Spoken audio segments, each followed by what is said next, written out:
They, yeah, they come in walking. But Jerry, two boys, and Lucy named them kid one and kid two. But they were due the last week of February.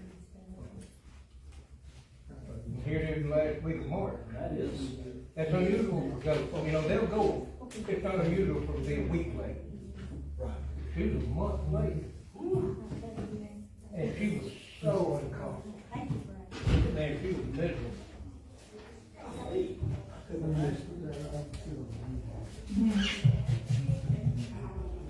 Maybe it's a new kid. Yeah, got new kids. Yeah, both of them boys. And Lucy was so disappointed. She wanted a girl.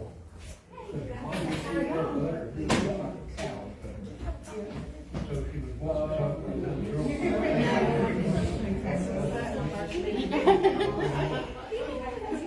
Hey, how you doing?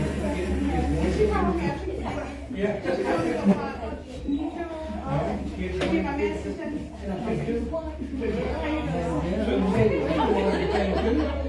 You know I recycle. Exactly. Wasn't it like 60 every month? That's the same thing.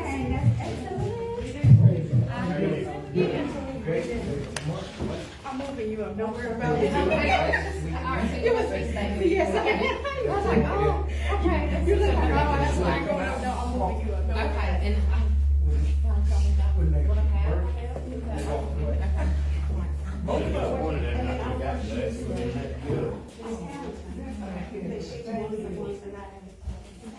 Really was a prompt to call.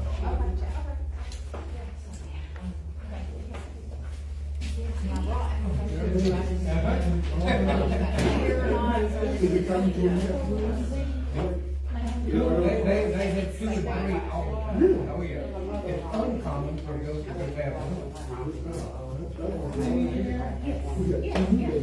Yeah, I'm wrong for everything, but I didn't. Now, I'm a little. There and there. Okay.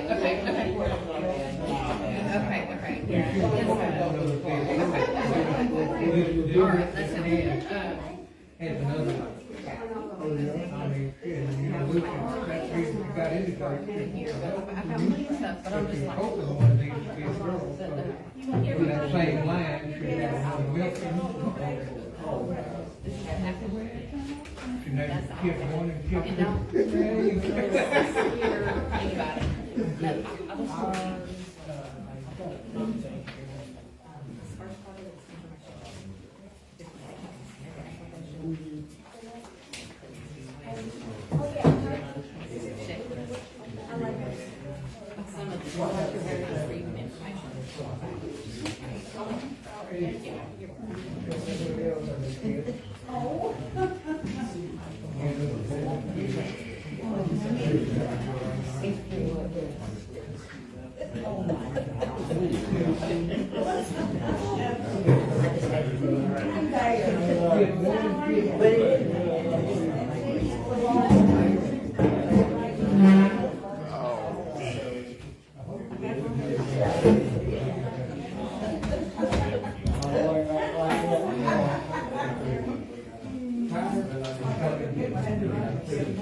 total difference.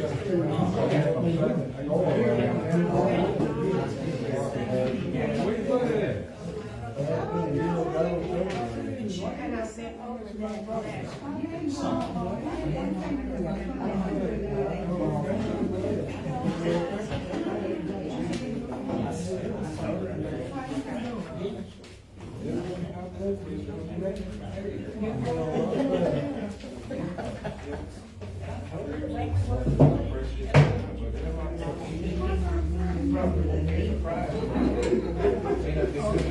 I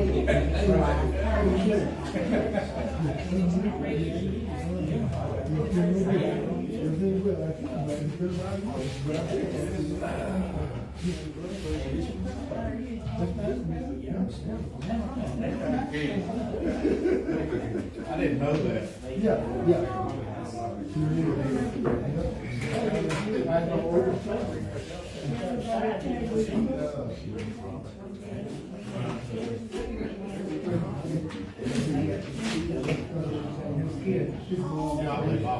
Just spend the night out there. Not yet. No, they before we get there. Oh, okay. I knew he was saying. And they came out. I was gonna say, I didn't know that. never thought they'd go one day off. Hey, I can wait till they were doing later. Oh, I bet she was getting worried. And walk. Baseball cards, my whole friend. That's a believe it or not. Yes, it is. You know, Mango station that has that every morning, believe this or not. You need to call that in. She named them kid one and kid two. Oh, my.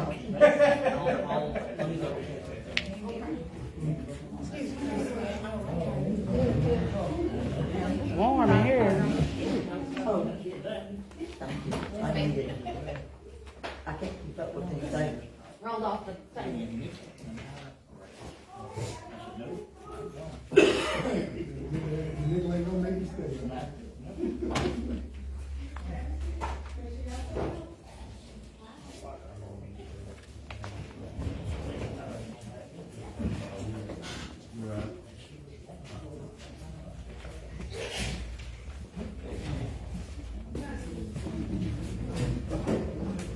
Back from the dead.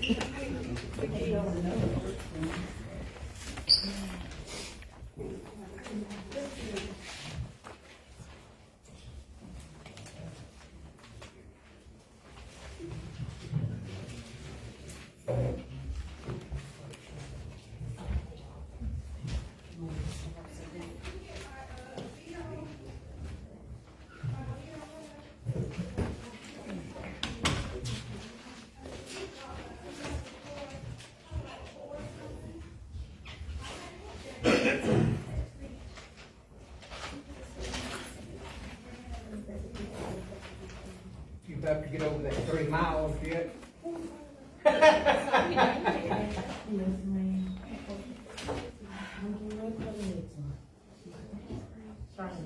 I'd die.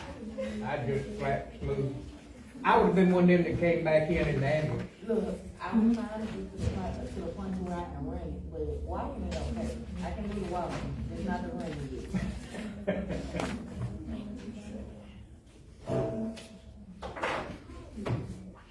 Did you get caught by one of the trains? You know, so when I heard the train whistle, then I took out running, so I got over the train track and then I walked. There was some got caught by both of them, It was. going and coming.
y'all can give us probably about 4 to 5 more minutes.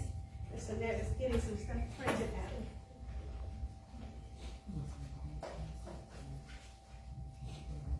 And we are gonna move some things around in the agenda because I do have a guest here today.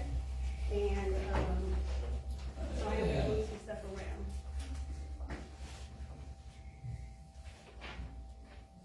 I got quite a few guests we need to introduce. Yeah.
Mayor, I could give another of these printed, I'll just have to come and get it later.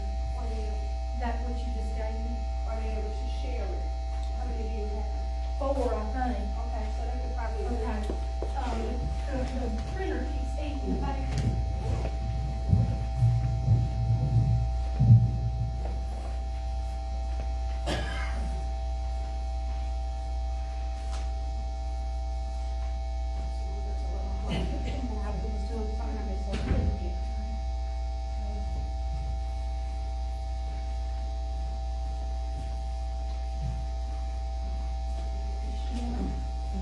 You and Jerry can share that. And y'all, between the 3 of you, share those 2. Mayor, one of y'all have that. Those are some quotes.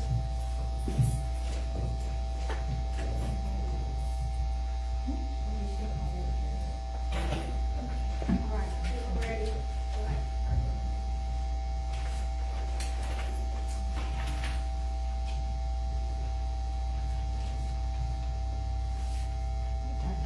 Okay, I want to go ahead and call the meeting to order. And if everyone could please stand, we're going to stand for prayer. Is there anybody in the audience who would like to pray?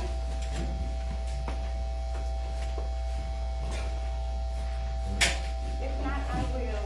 Dear Heavenly Father, Lord, we just thank you for this day that you've given us. We thank you, God, for just watching over and protecting every single household and person that is represented in this place. God, we ask that we continue to do the work of the city in the best interest of the people in this city, and God, that we will be excellent in our leadership.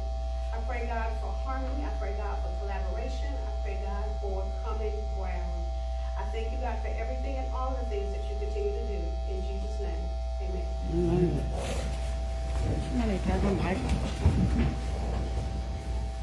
I don't know what it said. I don't need, I don't know. Is it yours? Turn it off and then turn it back on. Up on your microphone switch.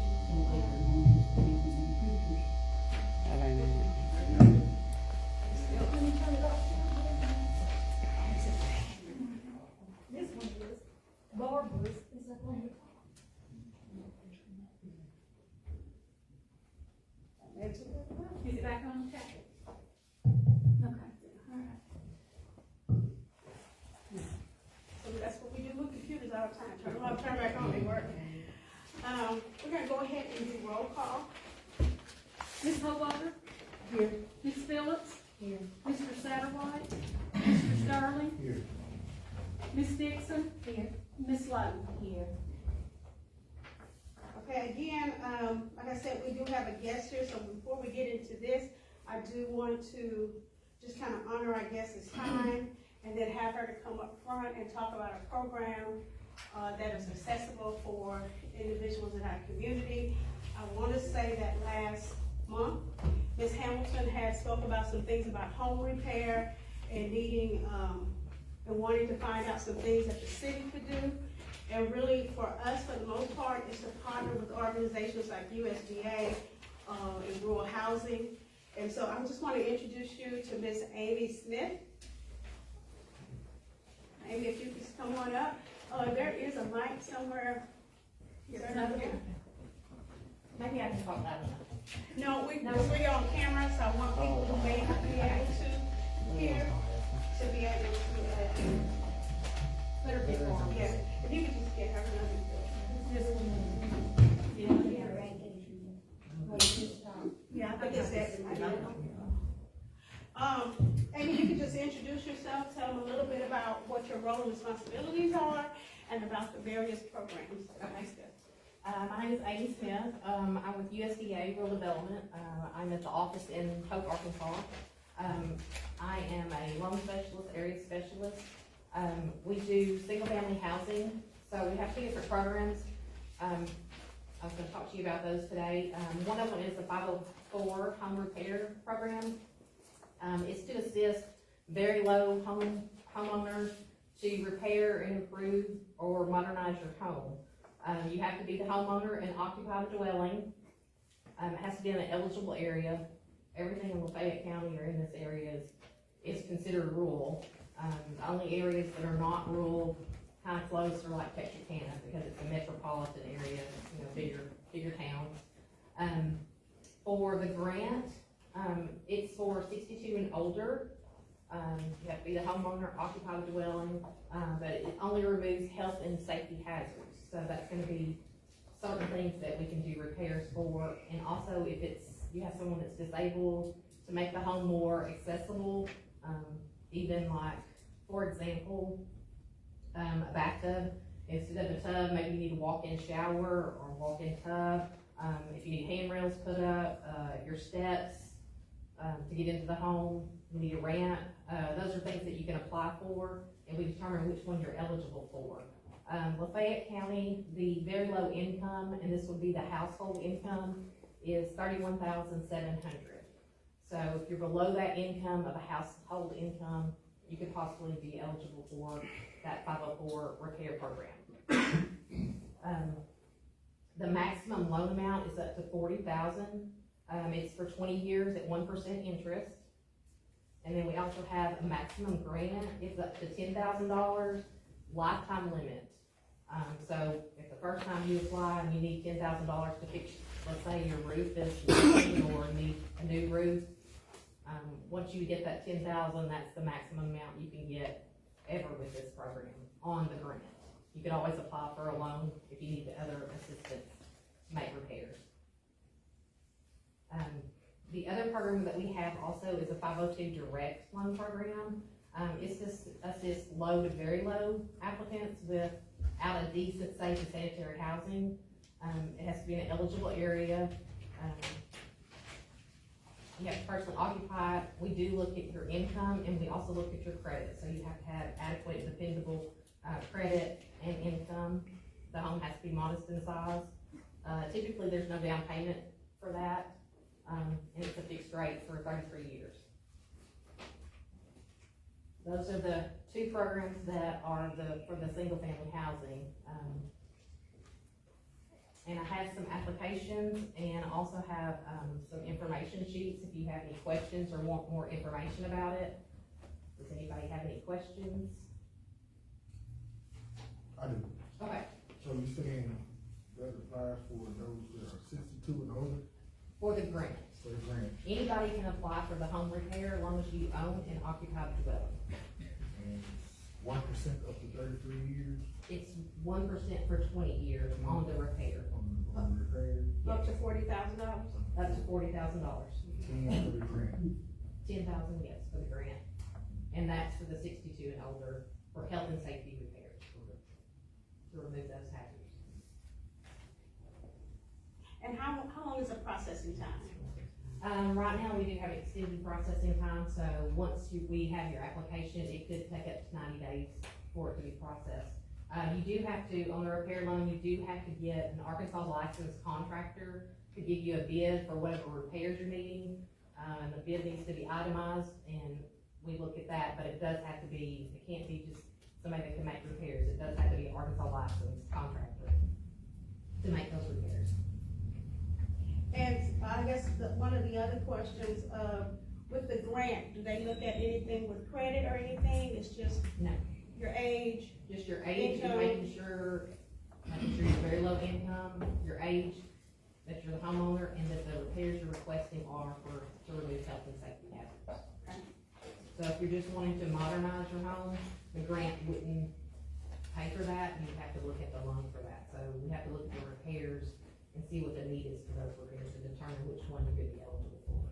Gotcha. Any other questions from the audience? Okay, well, thank y'all. Thank you. You can leave me some, but actually, if you email me, so they can have you great.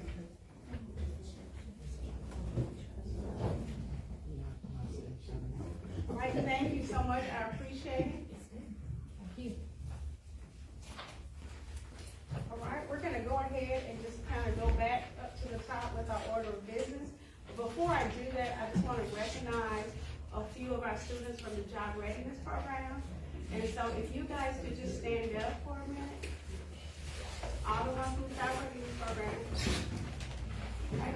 These are just a few handful of our students who are in the Job Readiness Program, who've expressed an interest in some sort of career, and they all go to Lafayette County High School. And so thank y'all for being here. A part of their program and their stipend is that they participate in community activities. And this is one of the activities that they can attend any city council meeting in the county. Actually, they can go outside the county and be just as good as well, but they would have to attend like a city council meeting. They would have to participate in some volunteer work at church or do something with some other organization. So thank y'all so much, appreciate it.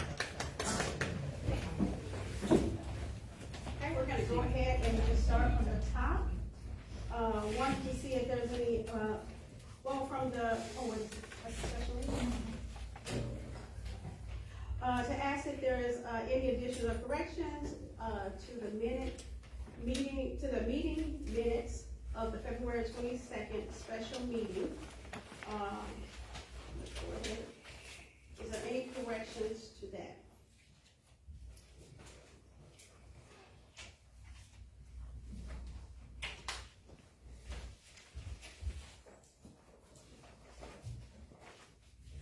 And if there's no corrections with that, I'm gonna ask if someone wants to make a motion to accept the minutes of that meeting. I'll make a motion to accept the minutes to the special call meeting on February 22nd, 2024. Okay, there's been a motion and a second, all in favor by roll call. Ms. Hopewater, Yes. Ms. Phillips, Yes. Mr. Satterwhite, Yes. Mr. Sterling, Yes. Ms. Dixon, Yes. and Ms. Lowe. Now, next thing here is I wanna see if there's any questions on the financials from the February 2024.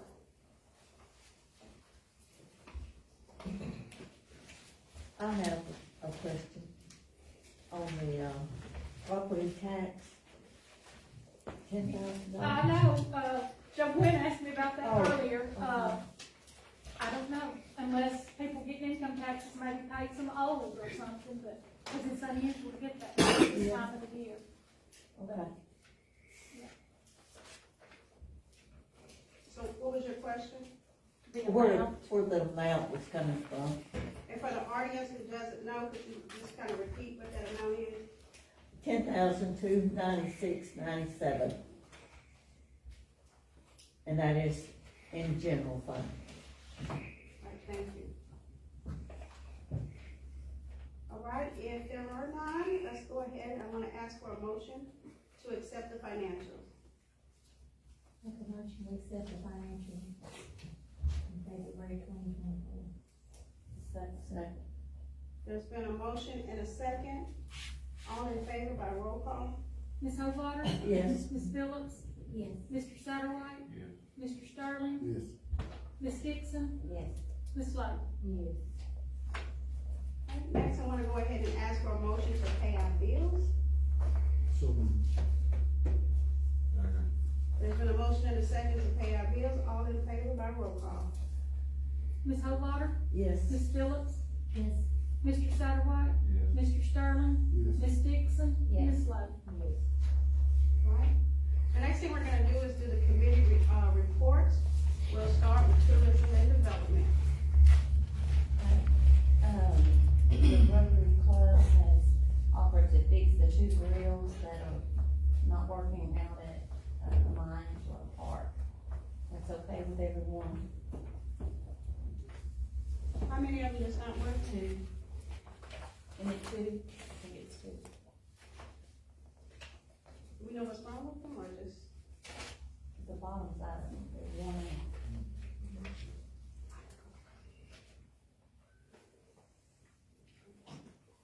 You said the Rotary Club has offered to do that? Yeah. Do we need to vote on that? Or we just say go ahead and do it? Alright, go ahead with it, that we appreciate it. Alright, is that all for your report? Mhm. Okay, the next one is water and sewer. Which part of Ash Street is this? West. West? Got a leak on West Ash, Red River, Aluminum, County Road 23, County Road 21, and what part of Highway 82? East. Highway 82.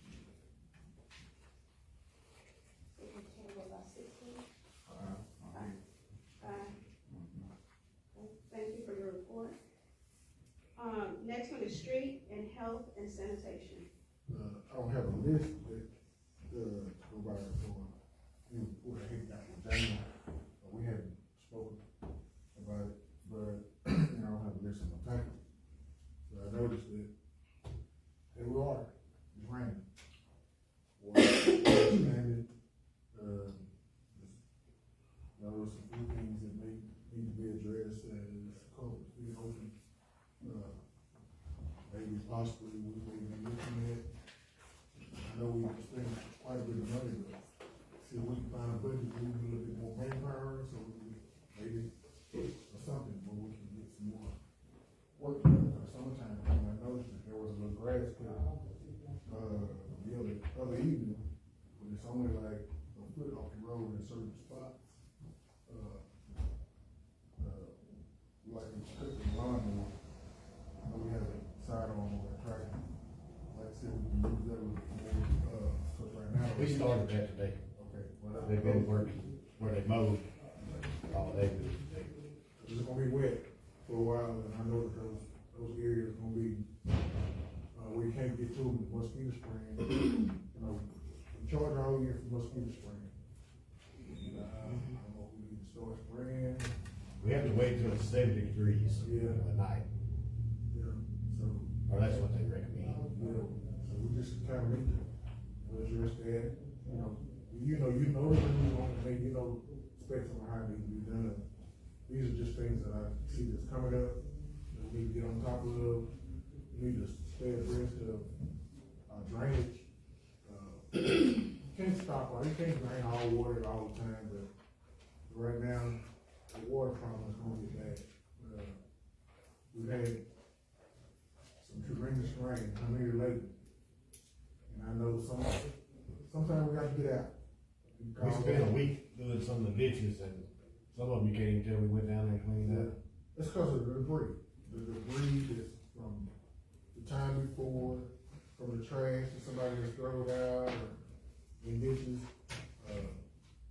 Sometimes we throw out trash ourselves, or we lose trash, off trucks or something, but these are some of the things that we need to, and now you're gonna have, with all this rain, you're gonna have your road begin to wash away, you're gonna have potholes in the road more now, when you had a hole.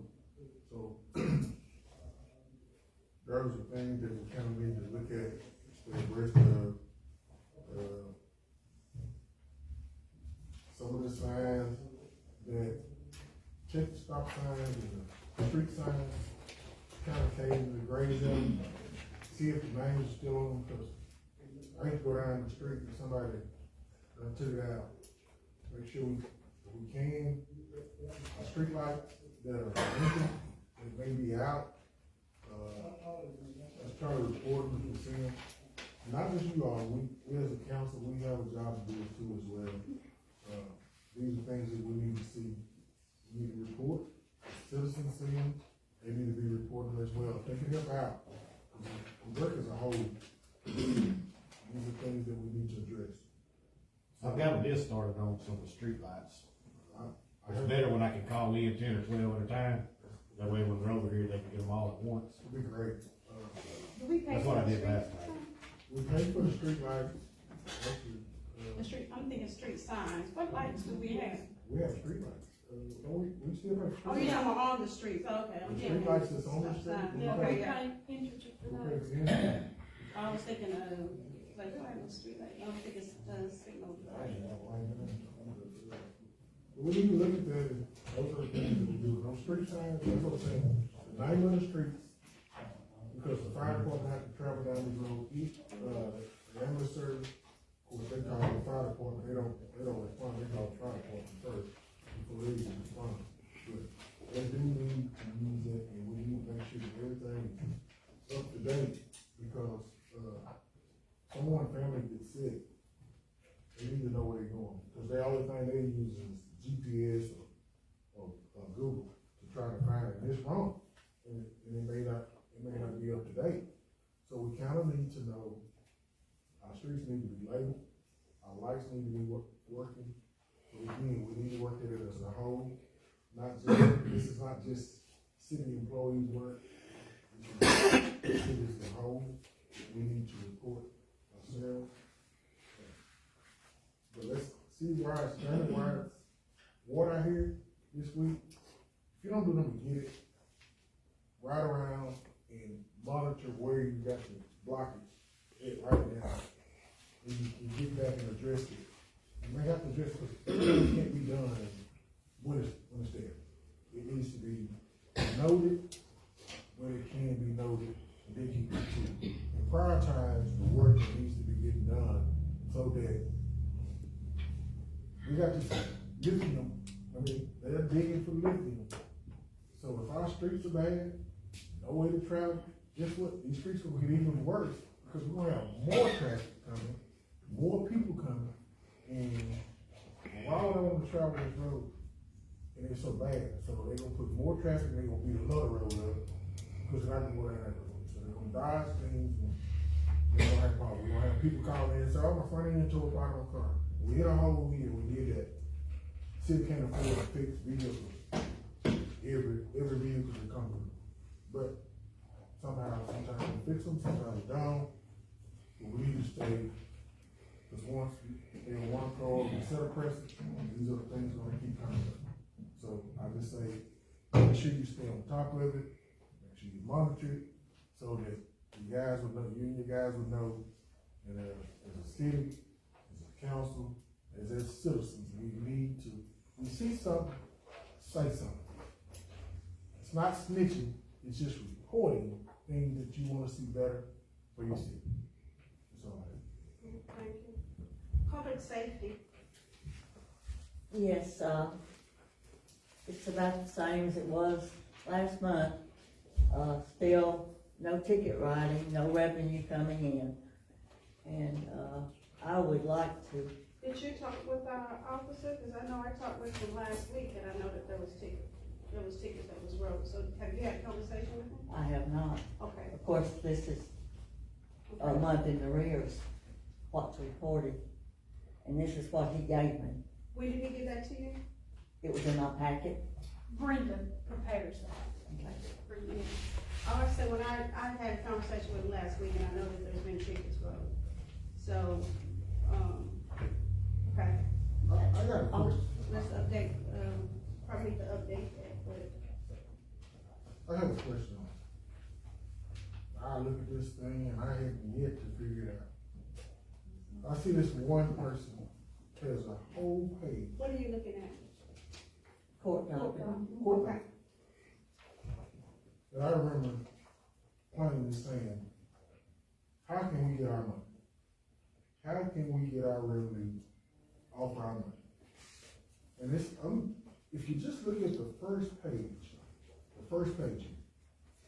it's one, it's was marked out. I don't have that report. It's paid, but then you look down, this is not paid. So if it's marked out as paid, and then those are not paid, that's what you tell me? But here's the thing, you look at these dates, it's so far 4 years. Well, some of them was over, when I first got that list, some of them was over 10 years. And I get, So it has and that's what I'm actually getting, passed the date. that's what I'm getting at, 4 years, It has cleaned up. it's cleaned up some. But what are we doing? What we doing? What we doing? Can I? Yeah, explain to me. Alright, so, on these dockets, he is taken care of, either pled, I can't tell from this, looks like he's paid some of them, but,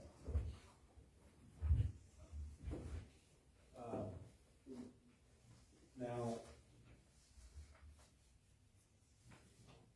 and we've gone over this before,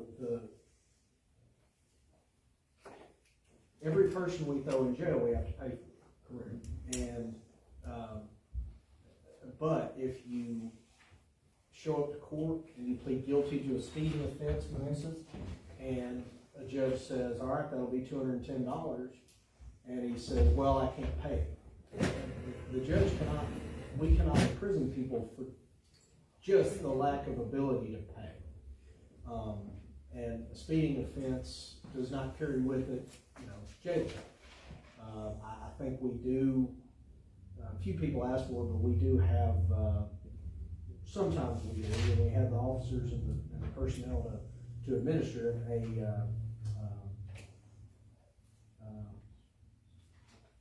Probation fee.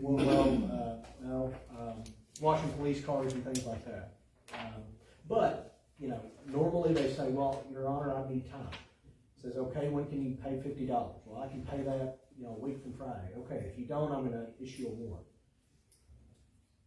If they pay it, great. If they don't, a warrant will be issued for their arrest, and if they get picked up again, they've got a failure to comply or failure to appear. So what we're doing basically is stacking fines on top of fines, because undoubtedly, these people are not paying. So, again, I've said it once, I'll say this again. If I get a speeding ticket, and I wait 30 days, because that ticket is written in 30 days, most court dates is 30 days. So I know I got that ticket, and I'm going to court in 30 days. If I have had $50 in 30 days, I have no intention on paying that ticket. No intention at all of paying that ticket, because I know there's nothing that's gonna be done about that ticket. So, I'm saying, what needs to happen, this is what needs to happen. If I write you a ticket, you write, if a ticket is written, 3/25/24, and my court date is 4/23/24, and if I don't have that ticket not paid, I better have something, at least partial of that, a third of that ticket when I show up. There's no need to keep writing tickets, because those tickets cost. They get pulled over, I can spend more time giving someone else to keep writing the same ticket, dealing with the same person. Sometimes you have to set an example, lock him up, lock him up, do something, because regardless of the project, you're gonna have to do something, because what we're failing is we're losing money, and it's costing money, and what we're paying, we just keep building. We're not dealing with 5-year-old kids. We're dealing with grown people. Suspending the driver's license after 30 days. Let's start, when you're 71, let's start suspending driver's license. A lot of people driving with them. So the ticket rate fines and what do they? Don't mean to interrupt you, when there is a warrant issued in traffic court, your license is suspended. And that's often where people come back, is they either get pulled over, or they go to the Department of Revenue they get a letter in the mail from the revenue office that says, hey, your license is suspended. They call up here, they come up here, show us the court, and say, hey, I've got old fines, I need to take care of this. And that's when you get a lot of like this gentleman on the front page here. So let me hear you out. No, it may hurt the impact on the other department. Instead of giving money away, sometimes these employees may want these bonuses, but that money that we gotta set aside, we may have to pay that money to that jail. Because we may have to start locking these people up, setting an example, pushing the issue, so we can get some of that money. So when we do get that money back, then we can give it back to those departments. Because here's the thing, we're paying this money, and then they say, oh, we didn't lock you up because now you done did this. You done done this, we don't wanna lock you up, we just gonna let you go. Well, I guess the issue we have to understand is the criminal justice system in itself, and the laws that we have to follow already within the system that is already created.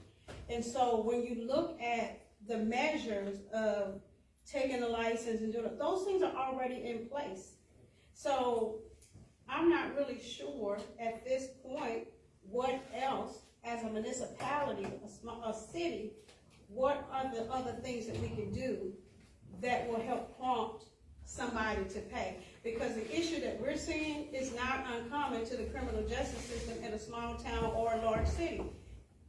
I mean, I'm just. Correct, and that's true, I get that point. And this is all what you're saying is, whether I agree or disagree with you, that is within the purview of the judge. And that 30 days after the ticket is written, the driver hasn't pled guilty. So it's not incumbent on him to pay any money. Although, I mean, it should be good practice if you know that your license was suspended or you were speeding, call up here and the clerks will be happy to talk to you. And if you just because you pay on a ticket does not mean you're pleading guilty. But, if you plan on doing that, you could start those things. So that's what I'm getting at. If you know that you got a ticket, and you know that you're gonna go to court on that ticket, so when you get to court, you already know that it's been 30 days, and you know that you're gonna plead guilty, this is the point what I'm talking about. I'm not talking about before you go to court, because you may disagree with the ticket. But if you disagree with it, you come to court, but if you know that you done did it, and you plan on pleading guilty, because, I got paid, I just pay it out. I used to hear him say, well, I just go lay it out. Well, that's what you say, I go lay it out. Now. They say it's free meals in the car. Yeah, but now, some of them got jobs, and some of them ain't even got jobs. But I just figured we need to figure out a different way, but I know that the laws and municipal have already set rules on this, but couldn't we have an ordinance ourselves? Something that we can change? In what Or sense? just like I say, I got a ticket for inattentive drive.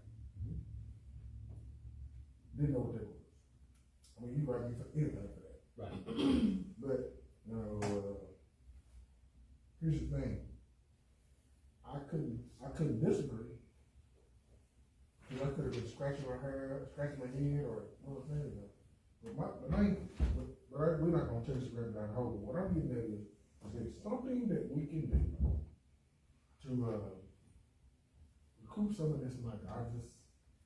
So when you say recoup some of the money, like, when you're thinking about some of the things that we can do within realms to force people to pay on their ticket, even though they saying they got inability to pay? See, let me, Because legally, isn't there something in there where if they're not able to pay, you can't? Well, correct. You cannot jail somebody just for the inability to pay. Now, that is for the fact finder to, adjudicate. In this case, in this court, it's the judge. And if anybody here has some recommendations for the judge, y'all can tell. I can tell you I do, but Well, I can share. tell you how little. An ordinance though won't share override those, the well, that's law. what he's That's correct. If there's already a law Ordinance, in place. for example, the inattentive driving ordinance is a city ordinance. And that's one that this city passed. That is, just like it says, it's an inattentive driving violation. It could be speeding or swerving, failure to stop at a stop sign. Generally, in municipalities, that is given in lieu of a moving violation. And so, oftentimes it's for, and some police give it to locals as a break, as opposed to speeding, which you can get points on your record. So, I don't know of a better way to do what you're doing, and I don't know that the city board has any power to collect on those past due payments, other than, other than an amnesty or whatever the judge is already doing. There's not new ones. so let's go back to you, Bob. Just go right back to you. Before you do that, because you had mentioned that you may have some recommendations, what would be some of those? You said. That I've talked to the judge about? Yeah. Oh, gosh. I mean, the judge is the ultimate authority in the court. Yep. It's, What about garnishing wages or any kind of a state revenue that the person might be well, anticipating on getting? even if the Garnishes, don't you talk about garnishment? even if the municipality had the power, I think that driver's license suspension is a great motivator. I mean, it is. I mean, you don't know that somebody's license is suspended until you pull them over, you see them, and you know their license is suspended. That's a lot of these, and I'll remind the public, if an officer knows that your license is suspended and they see you driving, they can pull you over. That's probably. Here's the, only somebody I see that really affects is commercial drivers. Those that have, people that have commercial driver license, that have to have their license, those are the ones, cause there's tons of people around here that probably have So- no driver license. When I hear you're fighting mindset. I mean, and we have no control of that. So, well, here I am with Barbara. I'm going back to Barbara, the question that she first initially asked. And she's talking about the tickets. If I write 10 tickets, and those 10 people come to court, they plead not guilty, and they don't pay their fine. But then I go out and I stop them again, and they come back to court. They back on this list again, and nothing get done. And then I got the council saying, I am not writing tickets. I am not doing this. I am not doing. Well, I tried. But then, where's your morale gonna go when you beat me over the head about what I'm not doing? Where's it gonna go? So he's not gonna write any more tickets. Because the simple fact, I'm not getting paid for it. But you said I'm doing this, and then all you're doing is you're looking at your packet. But all I can do is try to look for crime now, if I find that. Or I'm overloaded because it's only me. Or this, or that. It's gonna be 6 on one hand, half a dozen in the other. What we do? Because eventually, instead of supporting what we need to support, instead of beating what we need to beat, we need to lift what we can and help what we can. Because undoubtedly, the judge ain't doing it. Well, I got a question. The people that are on that list are people who have pled, they're guilty. Is that, They're old. even though they're old, they're guilty and they're, Well, the ones that are crossed out have already pled or taken care of. But those are crossed out, the ones I see are crossed out, if you look down, they're back on it, same thing, right back on it. maybe because they're an habitual speed person or don't have their And license. to I be mean, clear, I his think job is to it was write two, tickets. it was 2 court dates ago, I mean, he put 3 people in jail, and every one of them had the money up here that day to pay. So, I mean, it's, I see nothing that this court isn't doing that happens in every city court in Arkansas. I may not do it, I may not do it, but I'm gonna let it. Did you have anything else to add? Yes, I do. I had mentioned that I had spoke with the sheriff a month or so ago, and he was willing to get with the council to try to work out a schedule for they would continue helping with the city employees, Help me understand that again now? deputies. Right now, we're relying on the county, right? Right To- now, we have one officer, Right. and then with that one officer, we work in collaboration with the county. So we share his schedule. So whatever our person work schedule is, then the county covers us on the days that person is off or the times that person is off. That's So what we- you're telling me, that they cover. No, that's what it is that is happening, and that's the arrangement that the county and myself already have put in place, and we had that in place almost a year and a half now. And they have not asked for anything in return. That's kind of like Buckner asking Lafayette County Sheriff Department to pay them to cover them because they have no police department. The county is responsible for the whole county. We're one city within that county. They're to cover it anyway. That's what our tax dollars pay for. I disagree with I that. understand, and we can disagree, but that's what our county taxes, that's what they pay for. Then why should any city have a police department? If the I mean, we county's cannot gonna have cover one, we can be a Buckner, and the county still has to cover us. So we cannot have a police department, which means that we won't have 3 positions. We won't have the 1 police officer we have, and we won't have the 1.5 other folks that work in that office. We could be a Buckner. And the county will have to cover us just like they do Buckner. And I see what both of you all are saying, and both of them are right. But the question that I have is, you said you talked to the sheriff? Yes, Did you about tell a him- month and a half ago did now. you tell him we was having a meeting tonight? Oh, I did not. I had not set up, no one got back about setting up a meeting with him for a schedule. He was willing to do that. I've talked with Jeff, and Jeff and I have talked, and we have an understanding and agreement.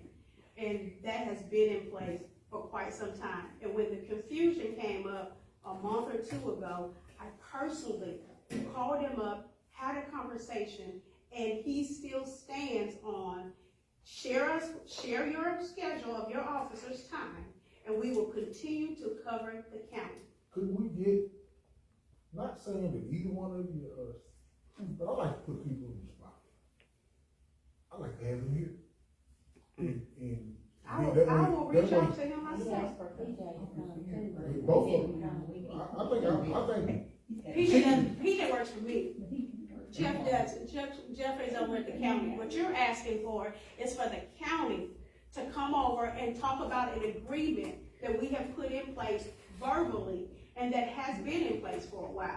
I am more than happy to either have Jeff to put that in writing or for him to come here and present that to you.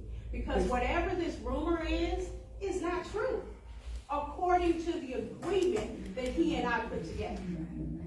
I'd like to hear that from And I him. don't have to sit here and try to make it up, but legally, even if we just talk about legal responsibility of the county, legally, he is to cover us no matter what.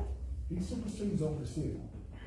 Like, I'm not That's really true, sure where we're but going with this. what initiative does the other, except for the other cities in Arkansas, to have a police department if the county's gonna cover it anyway? You have to understand the levels of government. The state of Arkansas is over everybody. State troopers supersedes everybody.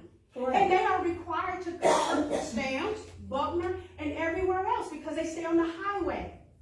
The county, again, the county is the next level. Well, we can go federal. We go federal and say feds take over everybody. So we have to understand the levels of government and what the responsibilities are with those government agencies. When we get it confused sometimes because we stay within this small circle. The county is responsible for the entire county, which means Lafayette County. The city is responsible for the city. But if the city doesn't have a police department, the county is still responsible. The state is still responsible. And the feds can come in anytime.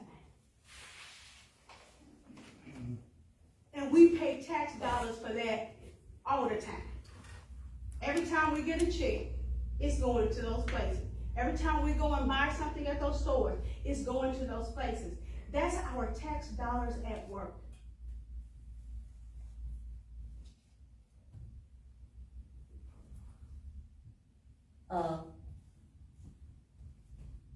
By law, I'd like to hear from the attorney. By law, does the sheriff's department have to cover the city entities? Well, so, I know there's not be an agreement, but is there a law that says they have to? I don't know one off the top of my head, but they are. So the kind of crux, I think, is that any ticket written by a deputy, a sheriff's deputy, or anybody in the sheriff's office, that otherwise could have been written by Stamps PD, they could get that ticket income. But as far as I know, the sheriff has said, well, because Stamps has one officer, I get it, they can keep it. So I think in that sense, it's perfectly valid. I hope I didn't answer your question, but I hope it kind of sheds some. Well, I think that's not. the real issue, that regardless if the sheriff has to or just wants to, Documentation. he is. And, I think the funding and the revenue, he is foregoing the revenue off those tickets and giving it to the city. At least I haven't talked to the sheriff, at least that's what I get. Apparently not, because. Well, if we look at, And I don't mean to cut anybody off, but I don't know that a real, that the docket reflects those tickets that have been written so far. I don't know if that's reflected in these dockets yet. I don't think it is. Right. And I do think that Stamps got the tickets their office, the county has written, just from what I've been hearing in the office. that's a conversation, we can call Brenda, but the last meeting we had, we was able to see the breakdown of the tickets, to see where the money would go for the city, for the state, or for the city and for the county. So we had that breakdown. Did you have anything else to add from No. your department? I wanted to add the amnesty, because since our last meeting, I think our last meeting, we had, six people who had came in and made arrangements or paid. I think there was, the amount that was collected at that time was, the amount that was owed at that time was $3,135. The amount adjusted with the amnesty at that time was, I believe, was $940. And then the amount that had been paid at that time was $2,100, I believe, $95. Since that time, 10 more people have come in to pay. So since our last council meeting in February, we had 10 other people coming in and pay or make arrangements. And so that the amount of all of those 16 people is a total of $7,143. The amount that was adjusted is about $3,560 under the amnesty program. And the amount that has been paid to date is $3,583. For this year, this year, That's this year's amnesty. but after all those are paid, then that'll be, after the tickets are paid, then that'll be done. Yeah. So that's just adding to that police department report. All right, we have that. What about ordinance and finance? So thank you. You wanted to have something to add to it? Yes. Well, I just want to, see who's gonna contact the sheriff to, Yeah, I can to just see if reach he- out to them. okay. And is your concern is that it's, that you don't know, or that you have a mixed message? What's your concern? Or that it's not in writing and that it was verbal? What's your concern? Well, I do think it needs to be in writing. I think everything, I think we've gone through this before with other, things that have come up about being in writing. But I was just under the impression that he couldn't continue paying county funds for city work. I don't think it has to be in writing. Well, it hasn't been in writing. It was a verbal agreement and a commitment that he has made multiple I times. don't think you have to put it in writing. I think you just need to put in word that it would be brought before the council. And let the council hear it as a whole, because what I'm gathering, somebody's saying something over here, and then somebody's saying something over here. It sounds like a double-tongued person. I don't know. I'm just not, I'm not that, I talk to the sheriff a lot. I hardly ever see him, I hardly ever see you all. But I like to see if it needs to be told as a whole, so everybody will hear what it is. Not, we have a conversation over here, then I have a conversation with somebody over here.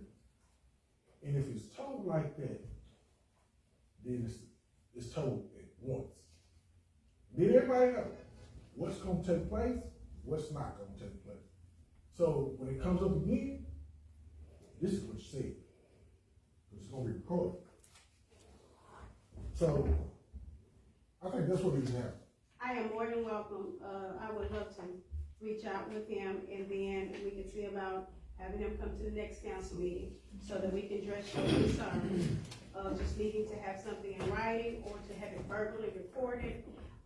And then also the fact that it clears up anything with the idea that he couldn't continue to cover the city of Stanton. Is that what I heard? Yes. Okay.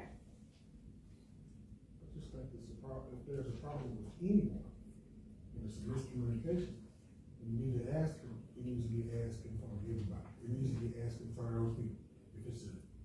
If it's the chief of police, if it's the sheriff, you need to get it addressed, get it fixed. Is there anything else? No, not this. All right, thank you. Ordinance and finance.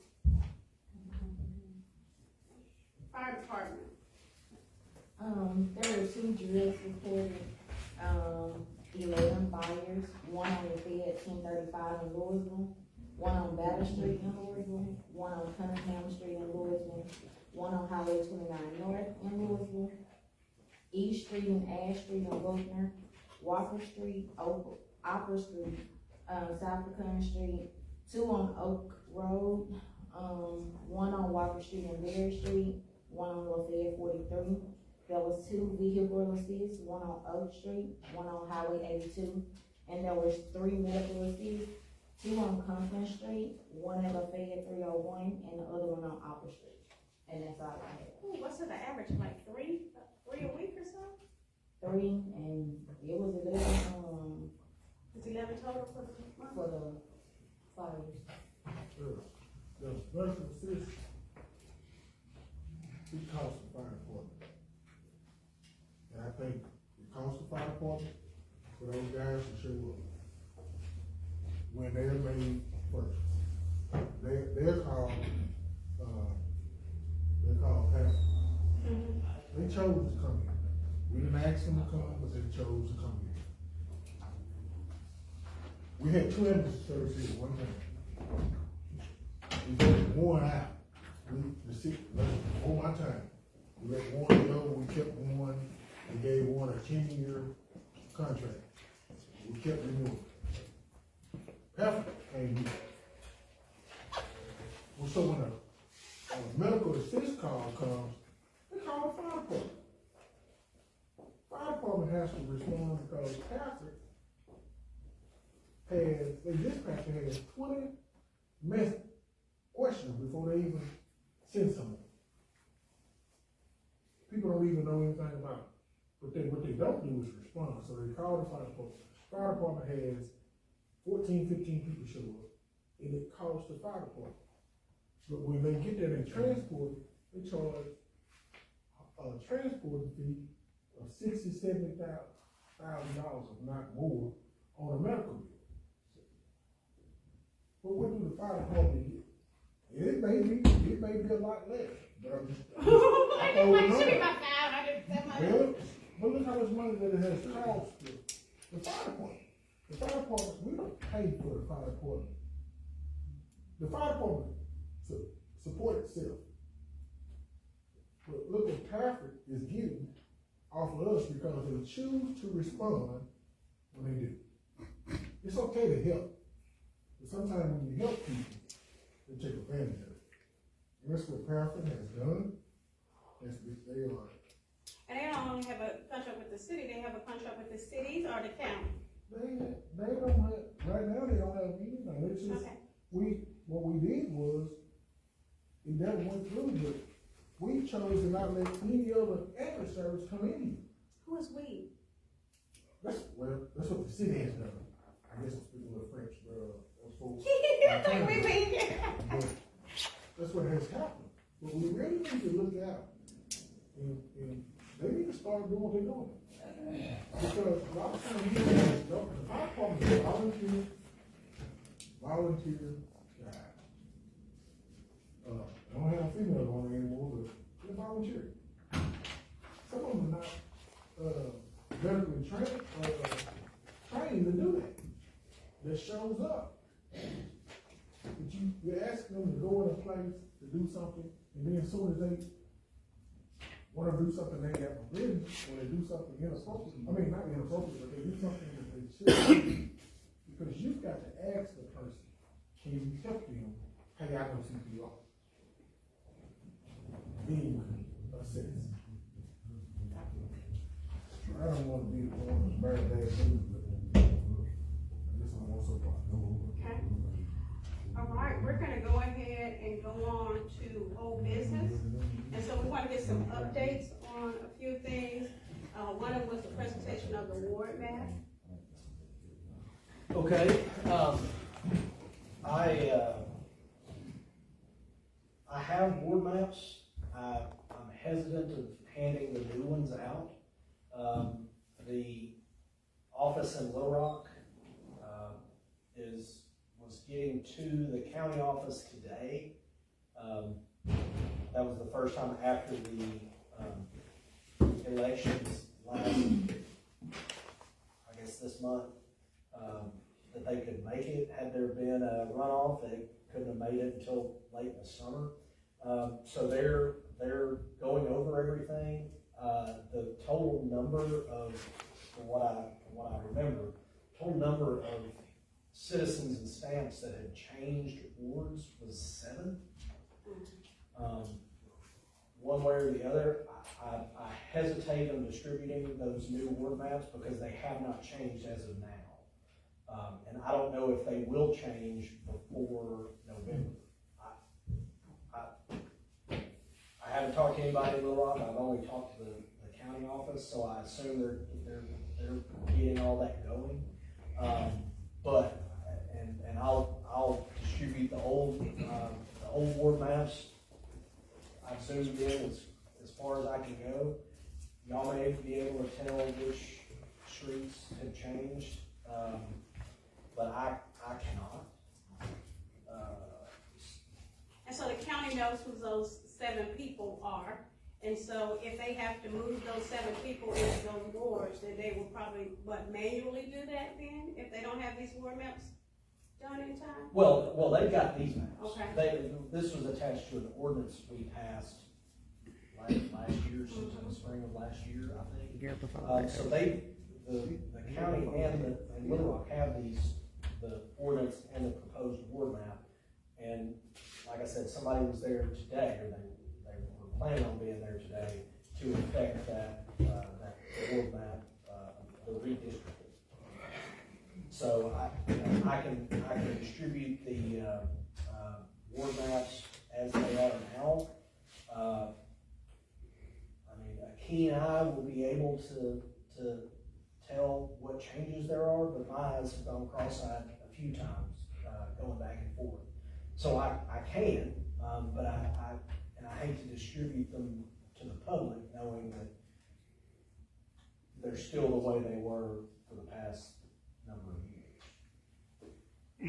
Gotcha, so there's no changes? No changes yet, but Okay.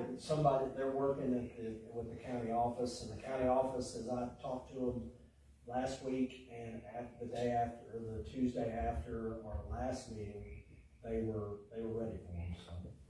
Okay. So what you have now is just still the old ones that was previously there, and we're still waiting for the other Correct, ones? and I've got the proposed wards, but Okay, again, those aren't changed, those haven't been changed yet. And like I said, it's 7 people, one way or the other.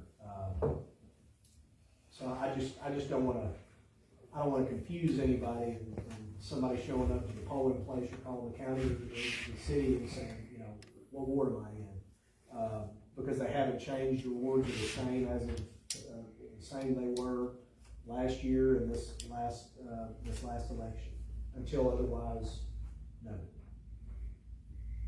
I guess it's up to y'all if y'all still want the old ones or you want the proposed ones. I would like to have the proposed ones that we put in. And I can distribute those to y'all. I have them in color and y'all can go through them. I just hate to put that out there in the public sphere and I don't wanna confuse anybody. Cause I'm really good at doing that. And like you said, it affects roughly 7 people. Right. And so they know where those 7 households or people, those folks are Right, at. and seven people may not sound like a bunch, but given stamps and given the law, and before doing this, I went back and forth with people in Little Rock, and it was determined that we need to do that, even though it's just for 7 people. That was well over the line for the law. So yeah. And if anybody has any questions, they can call me. But I can give copies of these maps to the council members. Okay.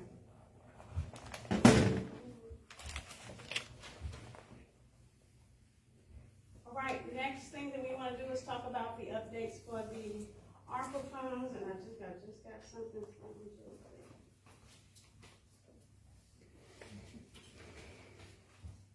Okay, so with the ARPA funds last month, I believe, we had talked about allocating dollars amount to 3 main areas.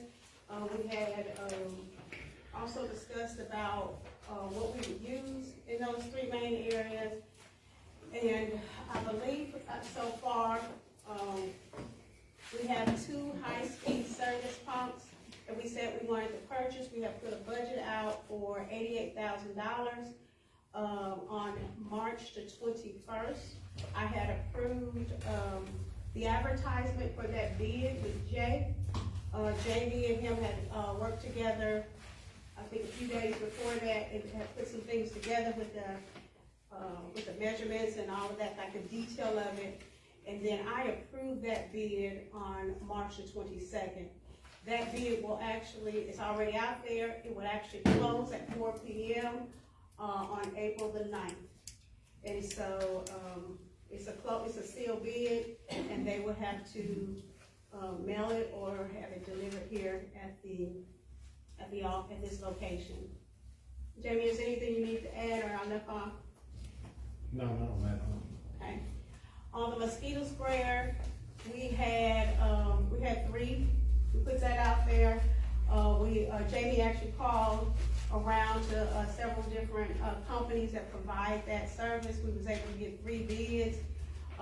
Some of those bids got as high as, I think the highest one was at $13,500. Yeah. About $13,500. We have put a budget for $2,500. The cost that we ended up getting one for was $12,000, and that was delivered to us on March the 21st. We should have an invoice if we haven't got it already. It will come sometime this week or next week at the latest. And then the individual, the company that we purchased it from is saying roughly about 2 weeks out before they'll be here about 2 weeks to come and put everything together. Yeah, he was gonna come this week, but we looked at the weather. It was gonna be kinda cool and all, and he wants to be able to try to get it done before we start running it that day, make sure there ain't no complications, but, yeah, he said no later than 2 weeks. And the mosquito spray was actually delivered today, so we're ready for whenever he's ready. Yep, and we got those, 3 bids already, and then, like I said, we did pick the lowest one, and that lowest one was $12,000. We have budget for $25,000, so we're still saving about $13,000 on that mosquito sprayer. Any questions about those two? You would pay sales tax on that? I believe there was sales tax on there. City entities have to pay sales tax. Yeah, we do. Any questions about those two?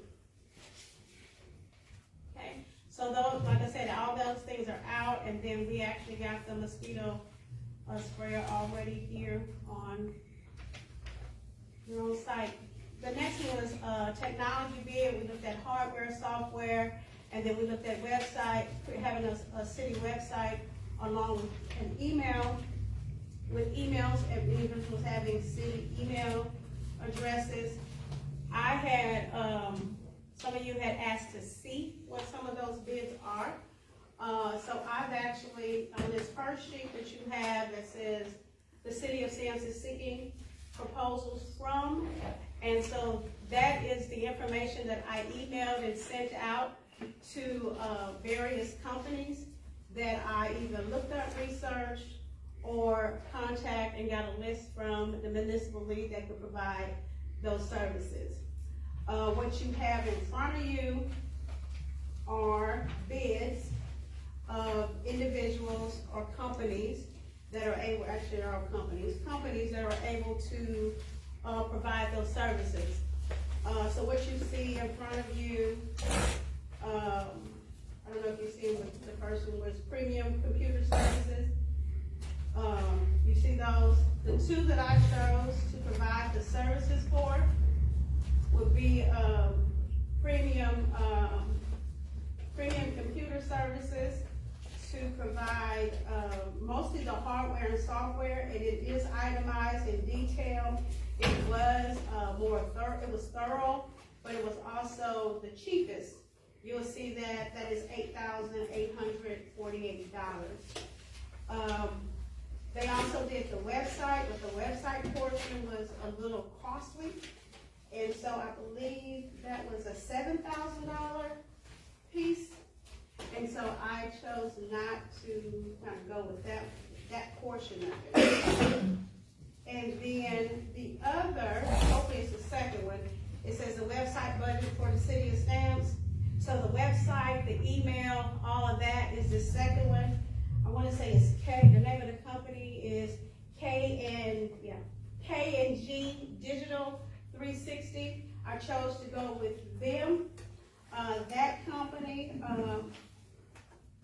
their yearly rate was the best. And then also the difference between them and this other company here. Let me find it. The difference between them and Revise. I think Revise startup was $3,050, but their ongoing yearly expenses was $1,200 a year. And so K&G, their to get everything set up was $3,060, but their ongoing maintenance per year for hosting and city emails and all of that was $540.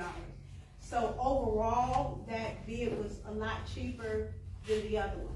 So the two that I chose was Premium Computer Service, and then also KG Digital 360. Some of the other bids that you have in your packet are, one is from Mainstream Technologies, and you will see that that's an email that I have received from them saying that it just wouldn't be a good fit for them because they was preparing a cyber assessment that was being managed by the municipal league. So they wouldn't be able to provide us with any services at this time. The other place was Complete Computering. Again, it's the same services that they had, but that company was looking at $28,321. They could not have one within our budget. Are there any questions about? Which ones were from the municipal league that they recommended that they had checked out themselves? The Complete Computering was, Okay. Mainstream was, who else? That's it from them that responded back. I probably sent this out to about 10 different companies. The Revise is some that came from research. Had some really nice layouts and designs. They actually had created websites for the city of Des Moines that I'm very familiar with. Also, the Online Solution, that was another company. They were, that was a sub, I think they was gonna work together with this other with Premier, and that was $7,015.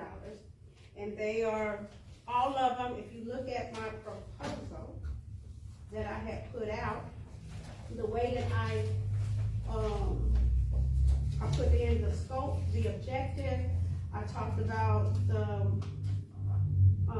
proposal submission, but I also have an evaluation criteria and how I actually reviewed them. So I looked at the experience, the expertise of the vendor, proposal approach and methodology, the cost effectiveness of the proposal, which mainly the information that I got from Jay was to go with the cheaper one. The timeline of the completion of the project, what I have, and then also looking at references. Any questions about the technology? The copies that y'all are looking at are not complete because I didn't realize there was stuff on the back of some of them. When I was copying them earlier, I'm sorry. But I'll get those completed for y'all. Mayor, Lisa. So basically, we have one from the municipal league. We have more than one from the municipal league. Okay, what was the other one besides? I really don't know. I went through the thing, I went through 10 of them. I got a response from one. Okay. 2, 3, 4, 5, 6. And I also reached out to you and I asked you for your person that you had. Right, And- and I told you to go with the municipal league. Leah, since they were. So I know for sure, because he wrote it in his email, that Mainstream said that they wouldn't be able to do it. So that's two. So I went ahead and, the hardware and software, if you look at that from Premier, Premium, I believe it is, that's the one that, I'm going with, and you can see that price is $8,848. The first 12 months is already incorporated in there. They do have the technical assistance, and then the ongoing, support, whether it's technical support, whether it's, having to fix anything, that's $250 a month, which is roughly about where we're at right now, with what we currently pay. What else? And then also with the website, again, that's $3,060, and then, and then it's going to be about $540 ongoing expenses, after the first year. A year or A year, that $540 should be a year. Is it on the back? It's on the back of it, right? If it is, they didn't get it. I'm sorry. Oh, I didn't realize they were double sided. so if you need to see, I'll make them some more. yeah, if you need to see my bunch, you can. That's a year, $540 a year, because the difference between, KG, digital and revised was the ongoing expenses, yearly. KG was $540, and then the revised was $1,200. Are there any questions about those fees?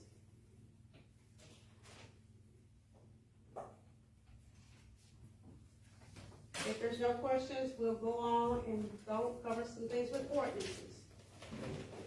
Do we need to vote on What's that? this? Do we need to vote on this?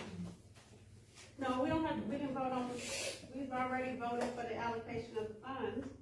And we've already, we already worked with Jay and said that we already kind of laid out the guidelines for how we will follow the ARPA, process, which was having a minimum of 3 bids, looking at the lowest bid, and laying all those things out. So, no, I'm just sharing that information with you. Okay, ordinance, establishment of the non-voting advisory committee under Act 605.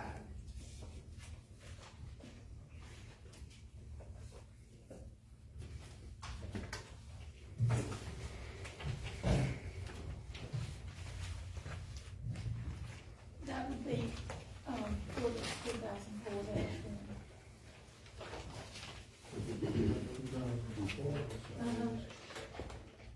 What, 2024? Yes. I guess so, Jay.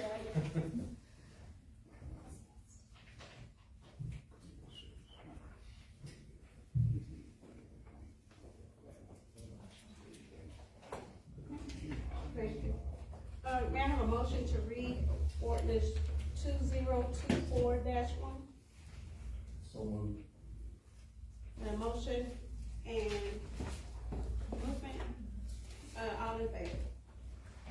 Was it second? Yeah, second, do I have a second? I know I was just like, so motion and second, all in favor by roll call.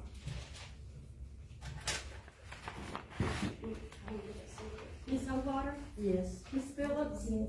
Mr. Satterwhite? Yes. Mr. Sterling? Yes. Ms. Dixon? Yes. Ms. Slade? Yes. An ordinance creating a non-voting water advisory committee, declaring an emergency and for other purposes, whereas to comply with Act 605 of the 2021 Acts of Arkansas, the city council has determined that it is in the best interest of the city and its inhabitants that a non-voting water advisory committee be established. Now therefore be it ordained by the city council of Stans, Arkansas, section 1, The non-voting Water Advisory Committee is hereby established for the purpose of serving as a standing committee in an advisory capacity of the Board of Directors for evaluating, planning, and analyzing, updating, and recommending policies and programs related to the water programs of the Stamps Utilities Department. Section 2, the Water Advisory Committee shall be comprised of 5 members. Appointments shall be confirmed by the Board of Directors at all times. The membership of the Advisory Committee shall include at least 1 resident who are qualified electors of the city from each of the 3 city wards, and 2 members who are non-resident water customers from the areas served outside the Stamps municipal boundaries and in unincorporated areas. Section 4, Section 3. Upon appointment and at the first organizational meeting of the advisory committee, the members shall draw lots for 1, 2 positions, 2 positions, 3 1-position-year terms. Therefore, thereafter, appointments to fill expired terms on the advisory committee shall be for 3-year terms. The Water Advisory Committee shall select a chairperson from its own membership on an annual basis at the first meeting of the year. The chairperson's duties shall be to preside at the meetings, at all meetings of the advisory committee. If the chairperson is absent from a particular meeting, the members in attendance shall elect an acting chairperson for that meeting. The Stamps Water Department head will serve as the executive secretary of the Water Advisory Committee. Section 5. The Water Advisory Committee shall meet at a frequency of a maximum of once per annual quarter and a minimum of once annually. A quorum for each meeting shall be 3 members. All meetings shall be held for the purpose of discussing, considering, and providing advice to the Stamps governing body regarding projects or policies related to Stamps water programs and associated rates. Section 6. The Stamps Arkansas City Council hereby finds, determines, and declares that this ordinance is necessary for the immediate preservation of the public welfare, health, and safety, that an emergency is hereby declared to exist, and that this ordinance shall take immediate effect upon its passage and publication.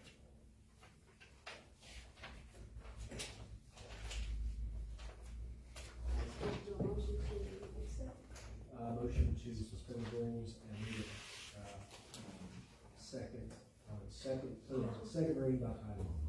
Say that again. Motion to suspend the rules, to read it on its second reading by title only. So a motion to suspend the rule, read it by title only. Let's take that. All right. May I have a motion?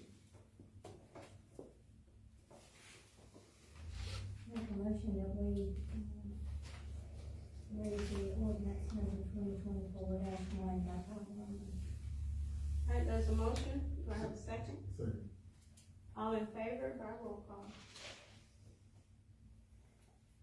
Ms. Homewater? Yes. Ms. Phillips? Yes.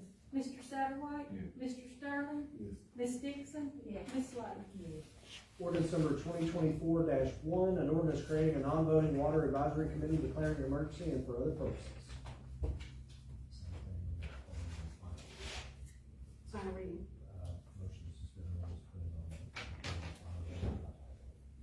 All right, motion to suspend the rule, read it again by title only for the 3rd time. May I have a motion? So moved. There's a motion, Second. a motion and a second, all in favor by roll call. Ms. Homewater? Yes. Ms. Phillips? Yes. Mr. Satterwhite? Mr. Sterling? Yes. Ms. Dixon? Ms. Slade? Yes. Ordinance number 2024-1, an ordinance creating a non-voting water advisory committee, declaring an emergency and for other purposes.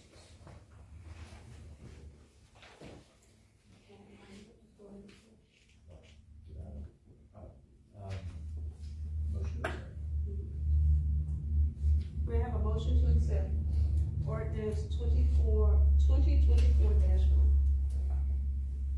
I so moved. Second. And all in favor by roll call. Ms. Homewater? Yes. Ms. Phillips? Mr. Satterwhite? Mr. Sterling? Yes. Ms. Dixon? Ms. Slade? Yes.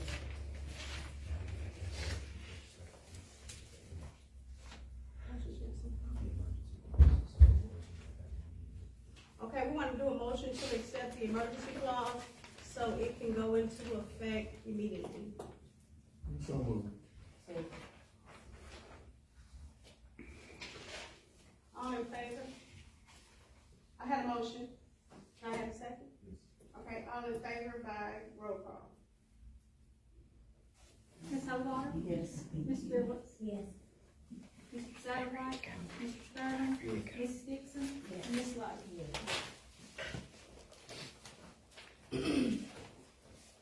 All right, our next item on the agenda is some issues that came up with lowering the mayor's spending limit to $1,000. That motion was presented, it was also vetoed. So you wanna walk us through that process? Yes, so, a veto can happen, within 5 days of an act, by the council. So, a motion to, limit the mayor's, spending should be done via, ordinance. I believe the $2,500, limit that we were operating under prior to last month was via ordinance. I don't know what it was before that, but, I've got an ordinance, to reflect that right now. And the reason I mention it is, I think we're putting the cart before the horse, although the mayor did veto that correctly and in time. Before over the board's overriding of that veto, the limit without an ordinance is premature. Does that make sense? Well, let me understand you correctly. Because you mentioned a couple things, I wanna make sure I understand. You said there was a $2,500 ordinance already in place, or not? Because I haven't believe- seen one, I was told. Okay, so I haven't seen nothing Okay. that I passed out. Okay, well, my mistake. I must have been thinking about another city. 2,000. But again, I've asked for that ordinance, and no one has been able to produce that. I think it was just done at a council meeting many years ago. So again, there should be some documentation of an ordinance on file. Should be. But there's not. But, Mayor and Board, I would advise if this could all be simplified by, if the board wanted to, go ahead and make a motion to read this, ordinance, about the amount of purchases made by the mayor, there'd be no need in taking a vote to override her veto. We could just start with this, and if she wanted to veto that, or anything for that matter, she could do it, and then you can override it at the next council meeting. So let me understand, so I was asked to write my decision to why I chose to veto it. And so, in response to the previous motion that was proposed and second, and I vetoed it then. And so, is my letter not valid? No, Or is your letter of veto is valid, but the motion is, because it deals with your powers as mayor, and it's a permanent, it's permanent in the respect that this is it until the board changes it again. It needs to be adopted as an ordinance, not as just an oral motion. And I advise the mayor to put that in a letter, out of an abundance of caution and the fact that a motion was passed.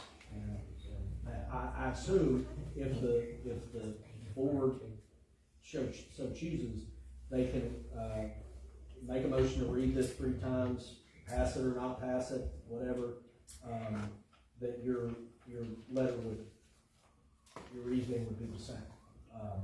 But out of abundance of caution, that's what I advise. Mayor and the board can do it once.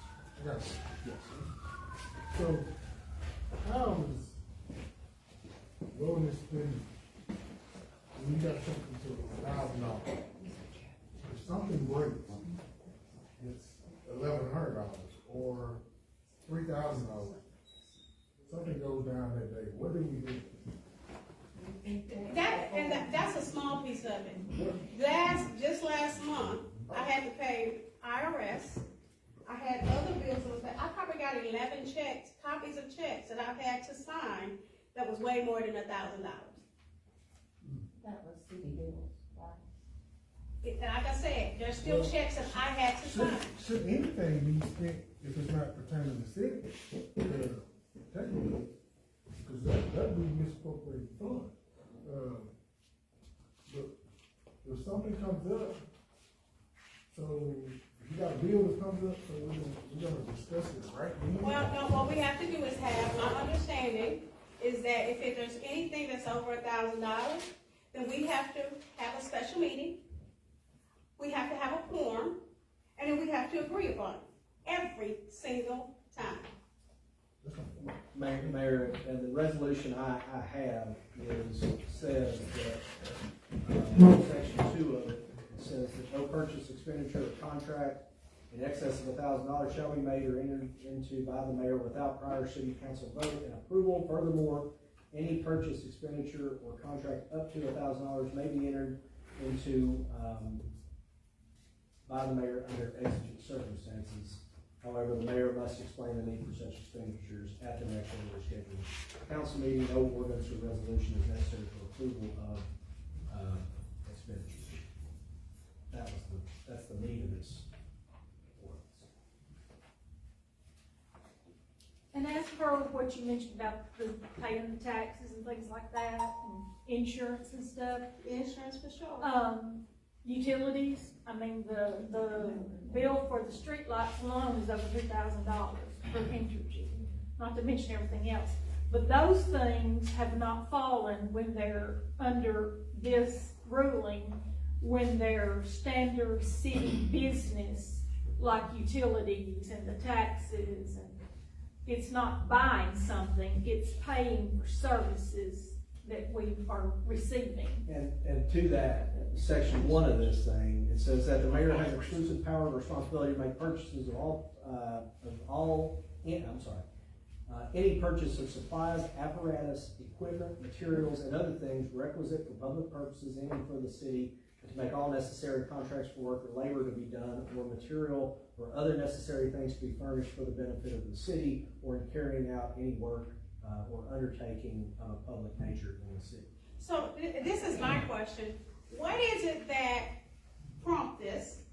And what is it that I've spent money on that has exceeded $1,000 that wasn't about city business?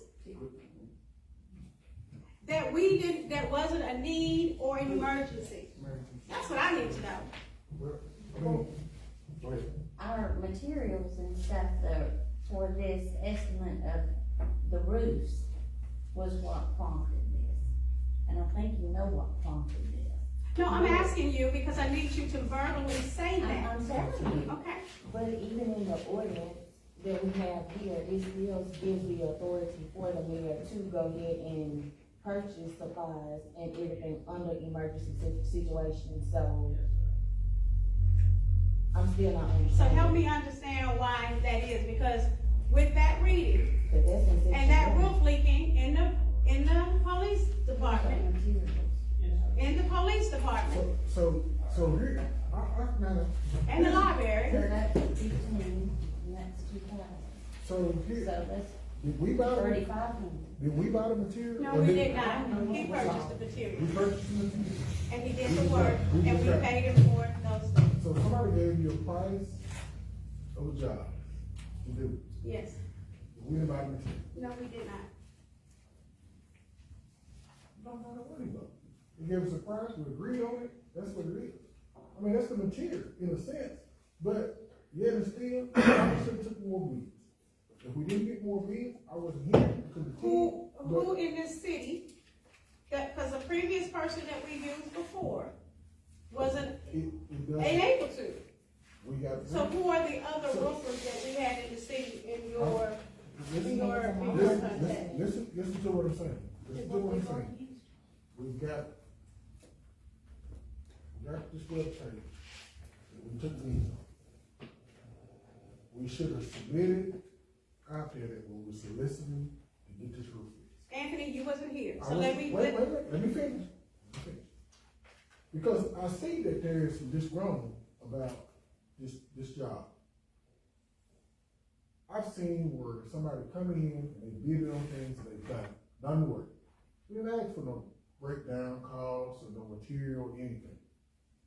We didn't ask for that. We got a bid, whether it took 2 hours to put it up or whatever. We went by what they said it was ready to do. We didn't take that. But what we should have done, me personally, is submitted, there's a job out there, we need to present it out there so we get some bids, take some bids, and try to find the best contract that could do the work. That's what should have happened. This is my opinion, this is only my opinion, and we should have went with it. Because a lot of times, if somebody give you a breakdown of material, they may have to go back to the store and buy something else. They may have to go do this. Well, they may have overspent, but they gave you a price of what it's gonna cost. Yeah. This is what they told you it was gonna cost. So you accepted the cost. They may have had material that they already had from another job that they recruited. Sometimes that happens. Sometimes carpenters may even budget in, tools. These are things that comes up. This part, you live in Texas County, you probably don't come across it. The Starlight has brothers at the contractors. So, technically, we should have had at least 3 bids and we did it. But we didn't get it. Now we have this. But to say that we're prompting them because of this bid or this bid, we've had people to come in and they didn't say, they didn't give a breakdown. This is what we have. Some things went through, some things didn't. Get on one accord, work it out, but moving forward, we need to get 3 bids.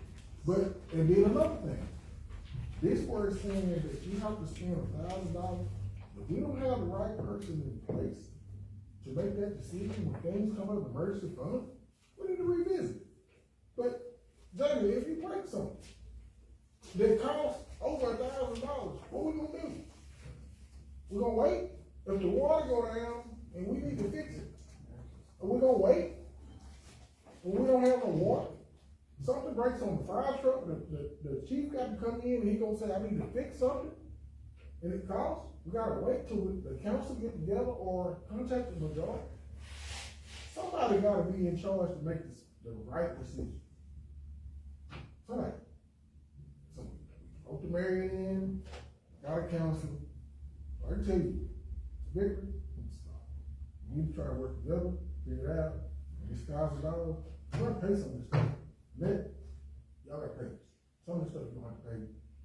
Some of this stuff you want to trust, or it need to be trusted. This is technically what needs to happen. But don't move forward on anything if you don't have 3 bids or more. Then you take a vote on it. Make a decision then. I like this person. He's hometown. Sometimes hometown screws just as well as out of town. Basically, moving forward, you need to have it in decent and order. And let me comment on what you said, because when we had our, was it January meeting? When we walked into our January meeting, Annette escorted me back to that back room, and that back room had a bucket, and it was leaking in that back room, and there was a hole in the ceiling.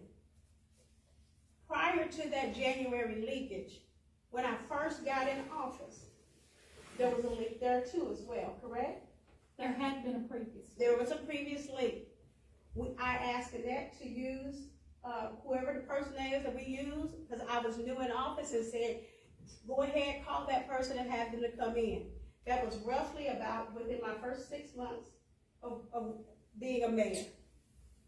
Fast forward to January of this year, the leak had returned, and it was more than a leak. It was just pouring down up in there. They had to rearrange everything. Everything was soaking wet. That was us. that back room January. At least maybe 2 days after that, because we had heavy rain. I got a call from the county judge saying that the leak in the library was there and it was pouring down in the library. I wasn't gonna call somebody that we had already used and the leak had returned, because what I found out is that it's been leaking there. And at least 4 other times. And we've already had used one vendor to take care of that. And so I was looking to seek someone outside of that who can handle that situation quickly. And that's the person that I chose, the person that everybody got the estimates on, to come in there and fix it. I felt it was reasonable because I have commercial locations with flat roofs, and I've had to come out of my pocket to repair patches. And there were small areas. And those small areas that I had to repair was way over $1,000. And I still have a couple leaks that I have to have somebody come back in there and redo and look at. And so I definitely wasn't gonna call the people that did mine because I still got the leak. And I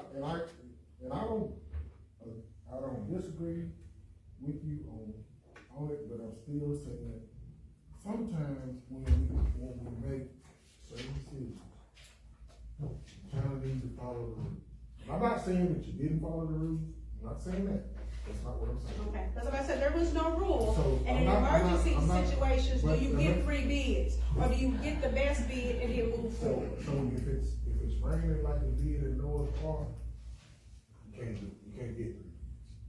But when it slacks up, stop, kind of need to look at that and make sure that everything is done prior. Because what's gonna happen is, we'll have this problem. When people don't work together, they're gonna pull. And that's what's happening.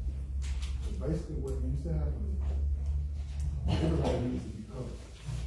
Because you're in, everybody needs to be covered. So, and I know some things you got to fix right then, but if it can happen right then. But the county had a CD.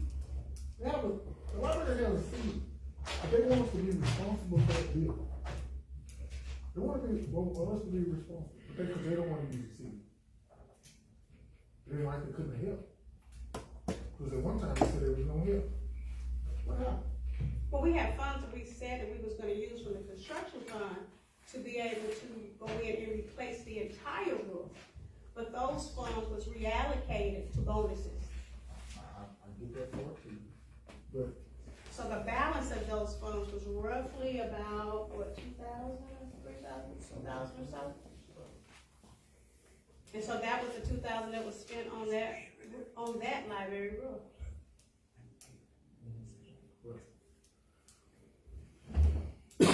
When you say being able to work within rules and work with what we have, I mean, that's what we had. We had roughly $8,000 that was set aside. We used all of that except roughly 2,000 of that, and we had an emergency roof that needed to be fixed. And during that time, I believe we had heavy rain for like a week. it has been raining here last few days. Well, this ain't nothing compared to what it was. Not leaking. I hadn't checked it today, but I checked it last week. I don't know about the light. Well, if it's a problem at the library, Michael will call or Valerie will call, Right. believe that. They both have my number. So what are you proposing? Somebody gonna have to be responsible paying this stuff that comes up. A lot of times Texas can't get it, because you cannot meet, am I correct, Tom? Cannot meet without the newspaper, because it's private meeting, you can't do it. What private meeting? You can't have a private meeting without the newspaper, no. So if you're having something you're discussing, you go back to your book, you need to listen to your book, you need to read. So basically, we need to figure out what needs to be done. If it's an emergency, set it at $1,000, set it at $1,000, but you still got to have an emergency in it. You're gonna have to have an emergency clause in it. Pointing on, and I should have written this better, if you all have it in your packet.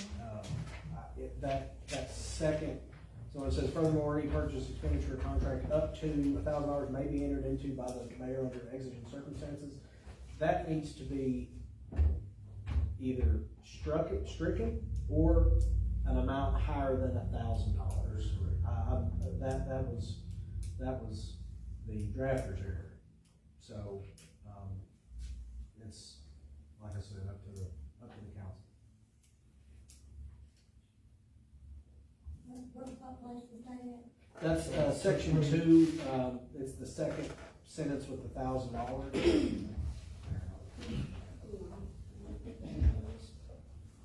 You can check that.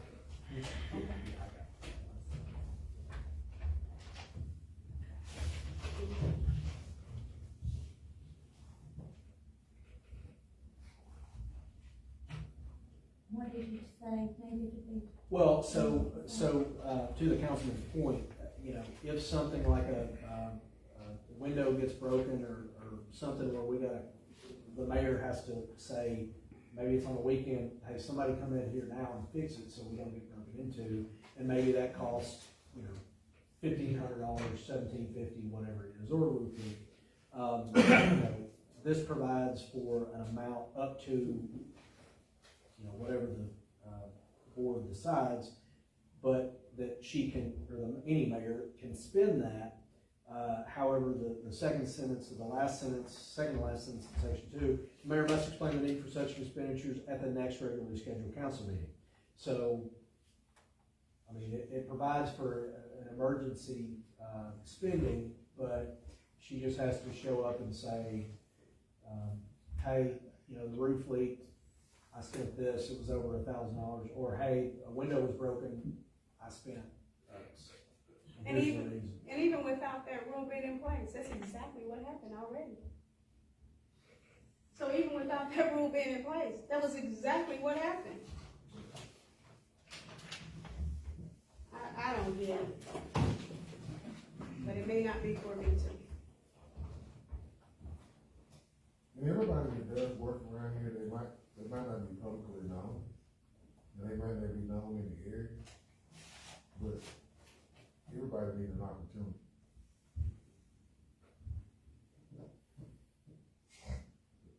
I know in the past, we have had, contractors work before, and they did give us a breakdown.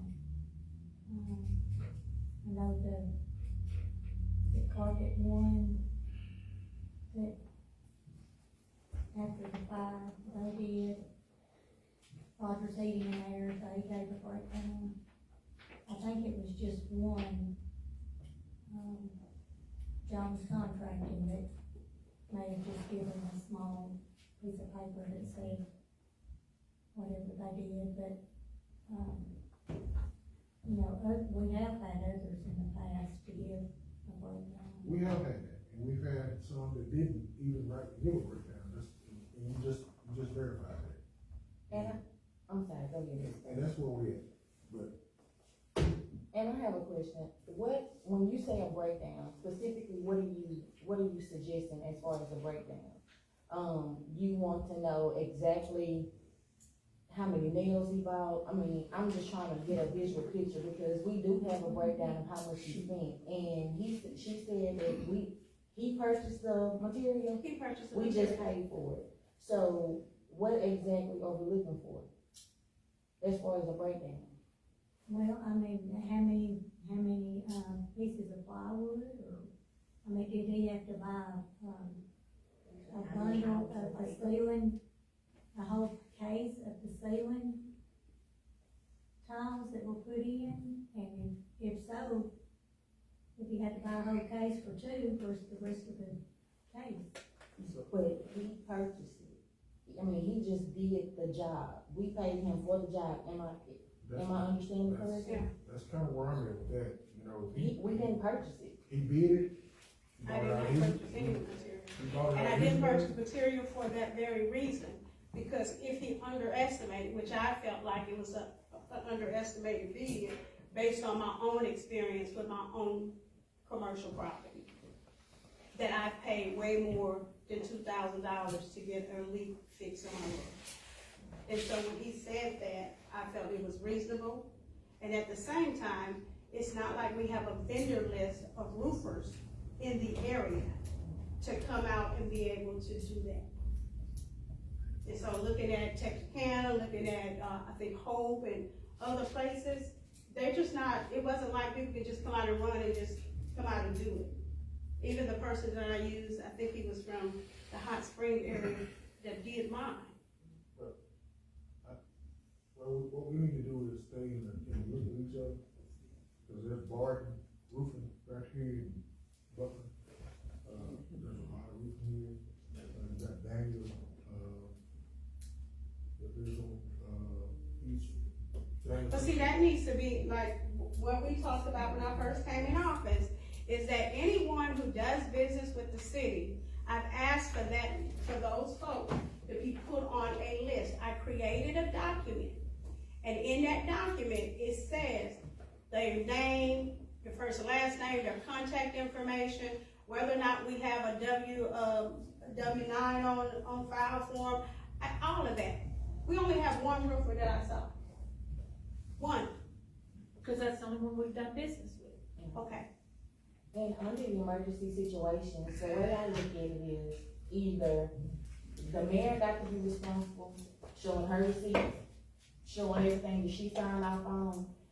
Because in an emergency situation, if we don't hurry up and take care of the issue, we're gonna run into more issues. With water damage, we end up going into black mold if it sit out too long, carpet damage. I mean, a whole list of other things. So in an instance like that, you can't go out and get 15 other bids or talk to 15 other people when you have some that you can do. I mean, they just. I mean, we did some very same things with the water department, water and street department. We've had emergency situations and things that we had to do. The police department, we had to fix a car. We had to fix both of those vehicles. Both of them was over $3,000 to fix those. We got a calibration coming up for somebody. It's already been. Calibration already come up. I don't know what that bill is right now. It's not that much. So, I mean, but I know that like, since I've been here, we've had water issues, we've had repairs on vehicles that we had to do. Those have exceeded $1,000.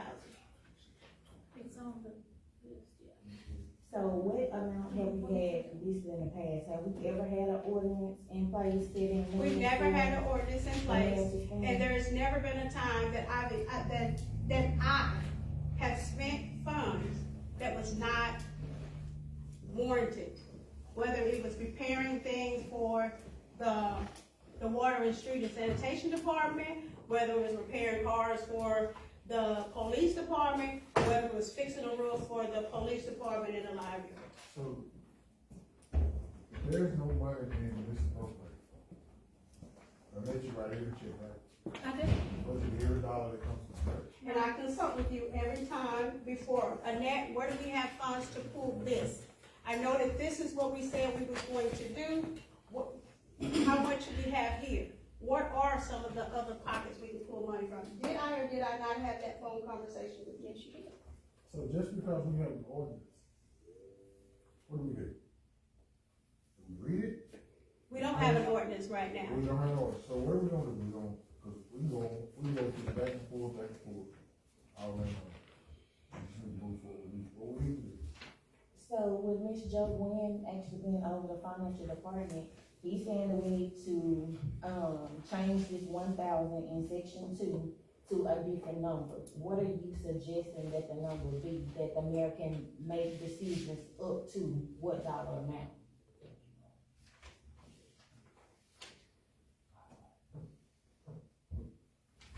I mean, if we're gonna put a limit on it. It's not even.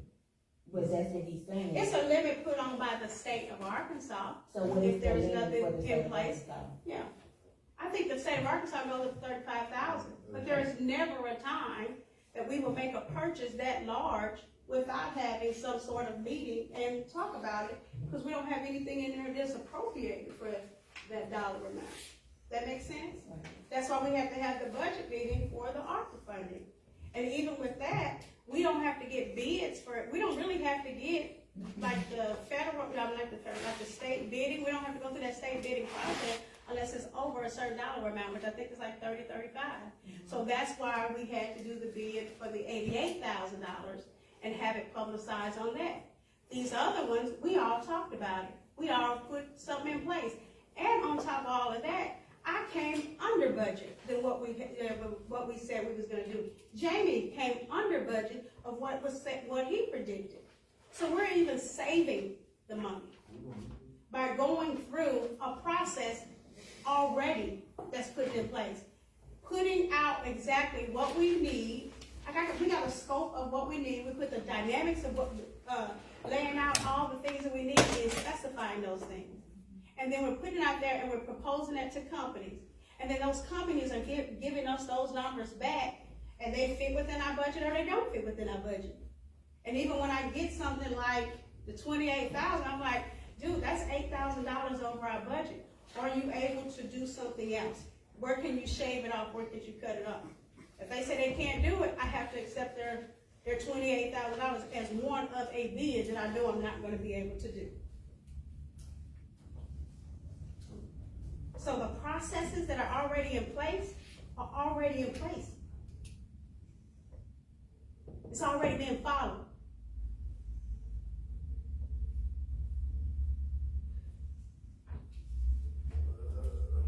So how do we need to move on? I'm okay with whatever. Because I'm going to continue to do my job the way that I've been doing it. I haven't, everything that I'm doing is in line with everything else. And believe it or not, I've contacted my mentor, I've contacted the municipal league, I've contacted Jay, I get in touch with Annette.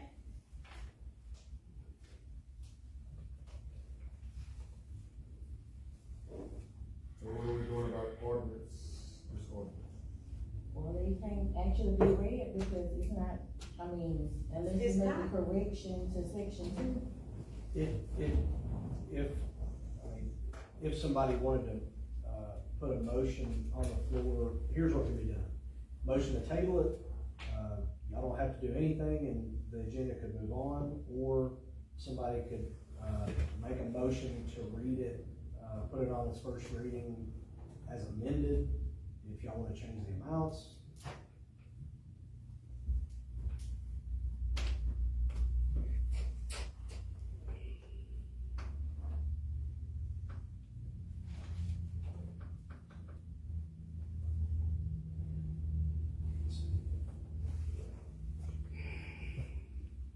If there's not a motion, let's go ahead and move on. I'll make a motion that we read ordinance number 2024-2.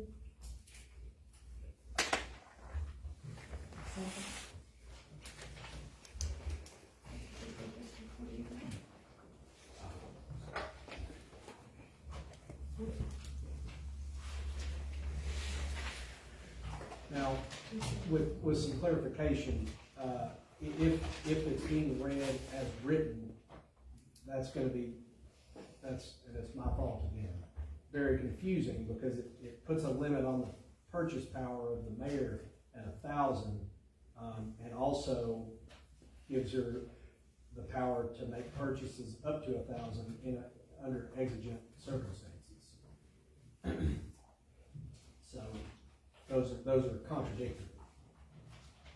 Those first two sentences are contradictory. Yes. So basically, it's motion in effect. Well, and I have some copies of some things from other cities that, from municipal league, We got a motion, we got a that second, I can forward you. you got a question? Oh, you have a question? No? No, Sound like voting. I second the Sound like vote. we need to vote. Do we need to strike that second sentence then? If you can amend your, We got a motion, we got a Well- second. well, if you wanna amend your motion to strike that second sentence,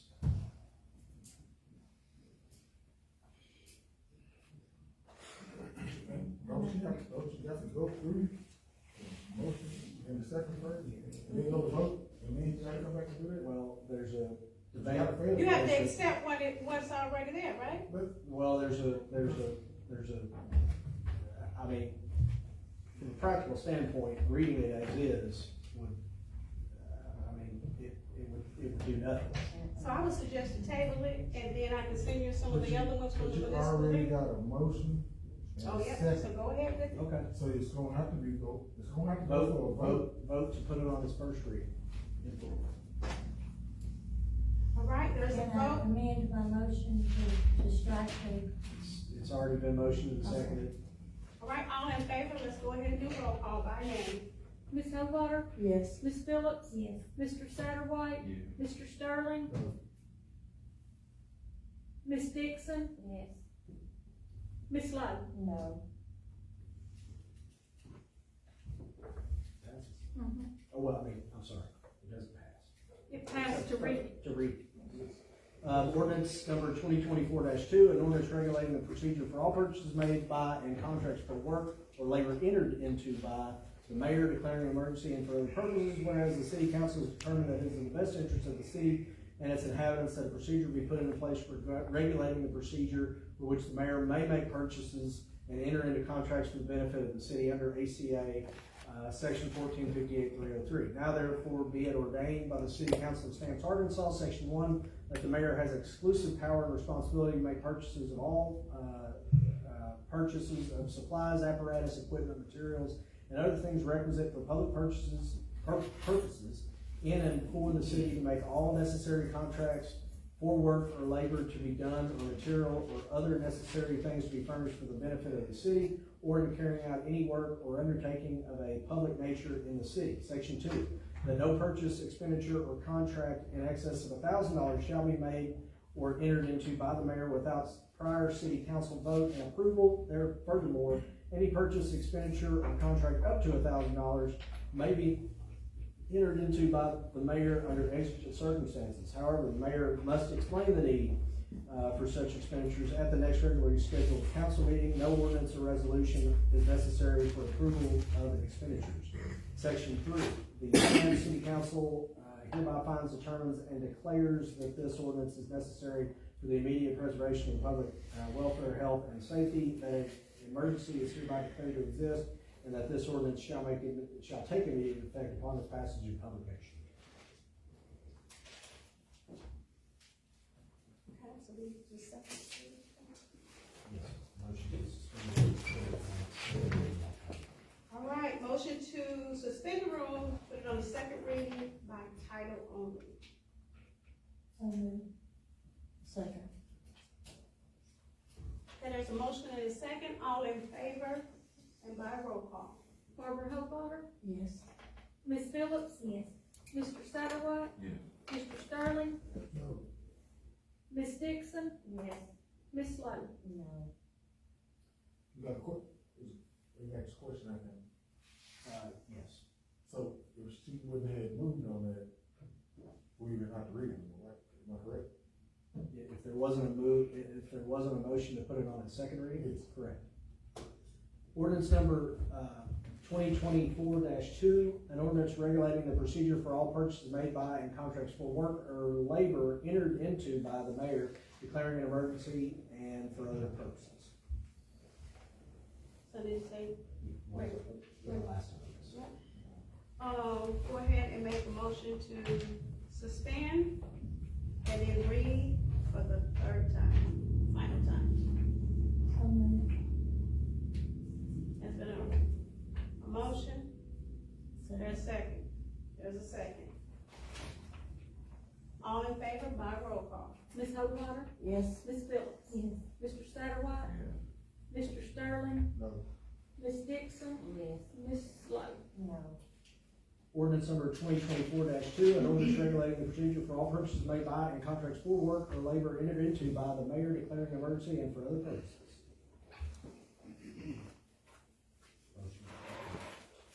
Motion. Okay, yeah, motion to, go ahead and make a motion to adopt, what is this, ordinance 2024-2 2024-2. Second. There's a motion and a second. All in favor? Aye. Roll call. Ms. Homewater, Yes. Ms. Phillips, Yes. Mr. Satterwhite, Yes. Mr. Sterling, No. Ms. Dixon, Yes. Ms. Slow. No. Motion to accept the emergency. What was the motion to accept the emergency clause? But as it goes to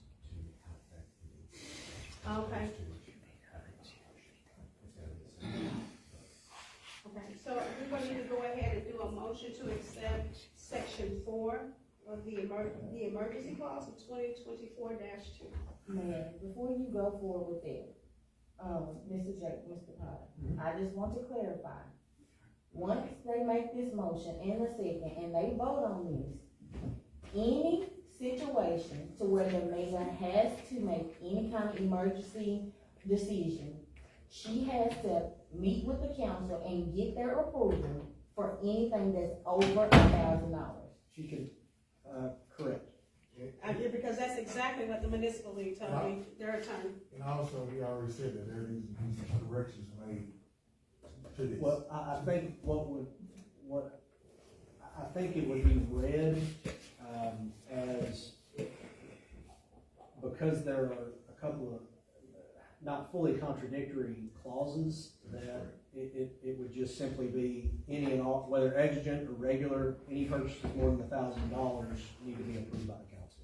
So, in any situation that the council is not able to have a special meeting to vote on any situation that the mayor finds it to be in an emergency state to get or purchase anything over $1,000, it has to sit still until the council votes for approval over $1,000. Correct. Let me ask this question. When Jamie orders chemicals, it's over $2,000. Is that for, That's just the operation. public utility? Uh-huh. Yes. This is for, Things that are outside the daily operation. purchase of supplies, That is- apparatus, equipment, materials, and other requisite for public purposes and for the city. That is a supply, and according to the attorney at the municipal league, he said we would have to have a meeting, a quorum, where we have to establish a quorum, and we would have to vote. So basically, this is what I was trying to get you all to see.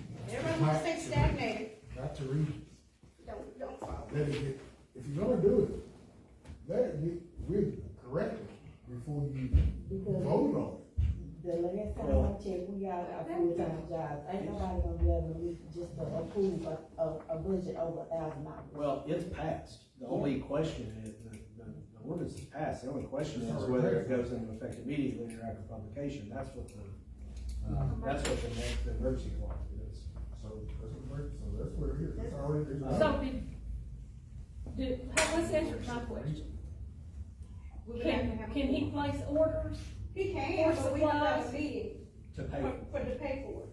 So Okay. he can go ahead. So like I can put it on the bill list to be paid, to be adopted at the council meeting before I pay it. Yeah, it would have to be Okay. adopted at a council We do meeting. that anyway, so, okay. But I'm saying, we don't purchase anything until we get approval. And then, because if we go ahead and purchase something, and we haven't approved it, then we're gonna be stuck with something. So before we make any purchases, those purchases need to come before everybody here. We need to agree upon it, and then he can move forward with making his purchases. And not just Jamie, it's every department. I do have a question. I gotta have a water line blow out right now. Not have the parts to fix it. Call Texarkana, they'll bring them to me. Depending on what kind of leak it is, it could cost $5,000 in just one phone call. So you're telling me I can't order parts either? Is that what it's coming to with that? I get the purpose of what this, I'm just asking. I I get the mean, purpose. it's happened 100 times. I get what you all are saying, but right now, it's bad. So now, we gotta go ahead and implement. the Let people emergency- feel the pain, emergency that's all I can plan. say. And, You feel it, Bill? So, the mayor can veto, and the council can. I don't wanna keep fooling with it. Well- Let y'all, let them feel this. Let me ask you this, you say there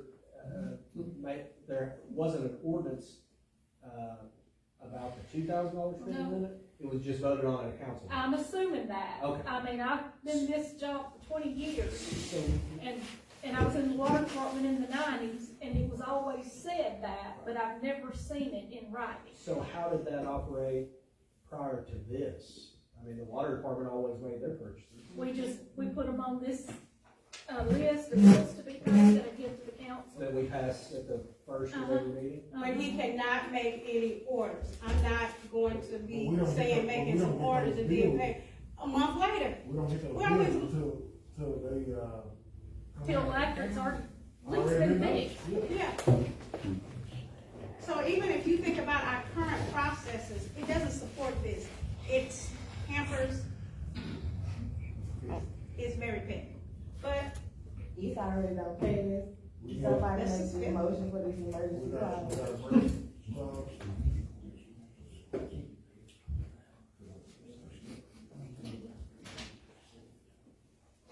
Was there a motion? No, I had any motions on the emergency. Ask for a motion to accept the a motion to accept the emergency clause. Section 4 on 2024-2.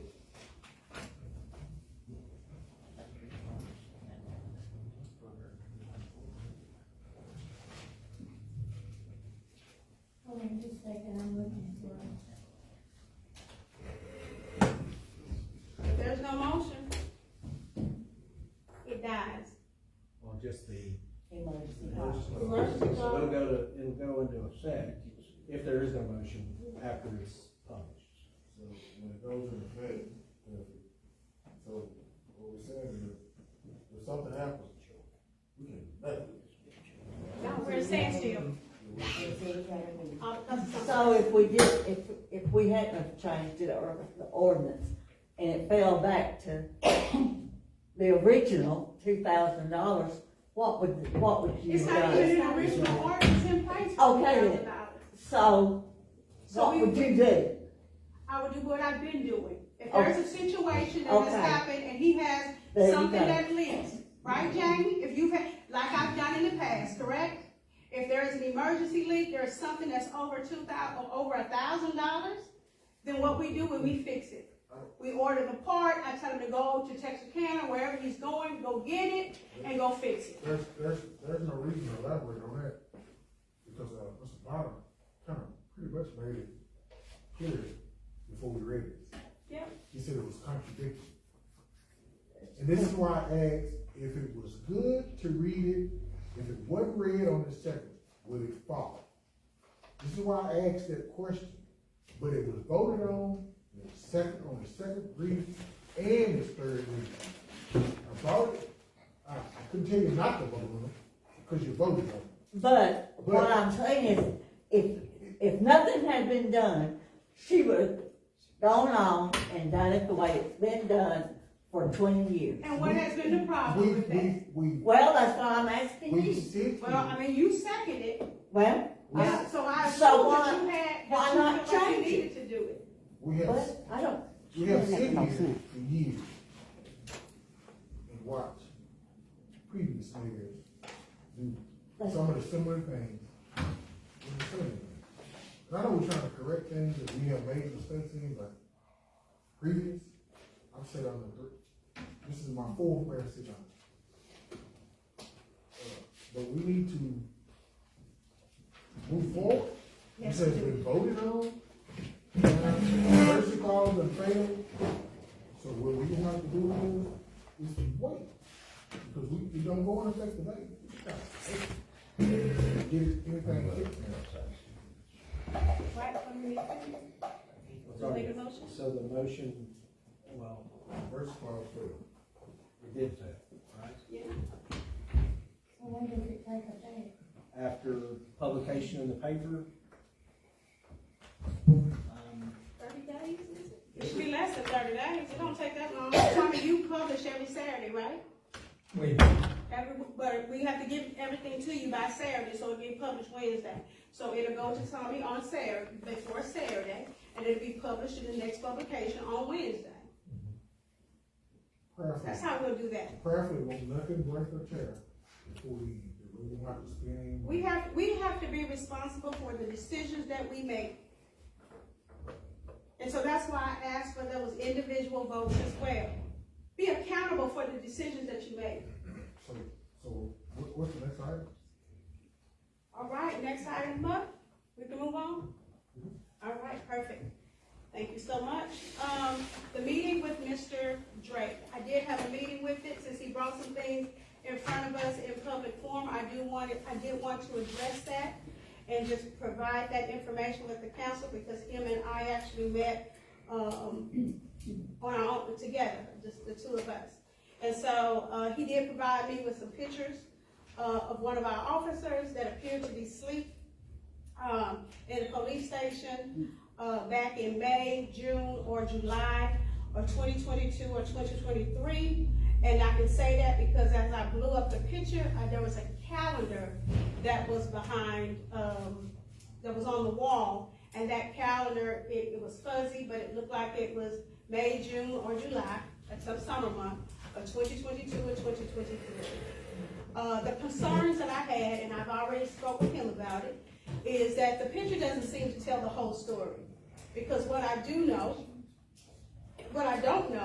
is that if the person was on break, if the person had came in for court duty on his day off, because we did have him coming in and covering some things. I'm not sure if he was waiting for court. I'm not sure if he was working extra. I don't know what the situation is. I don't know if he could have been very much sleeping on duty.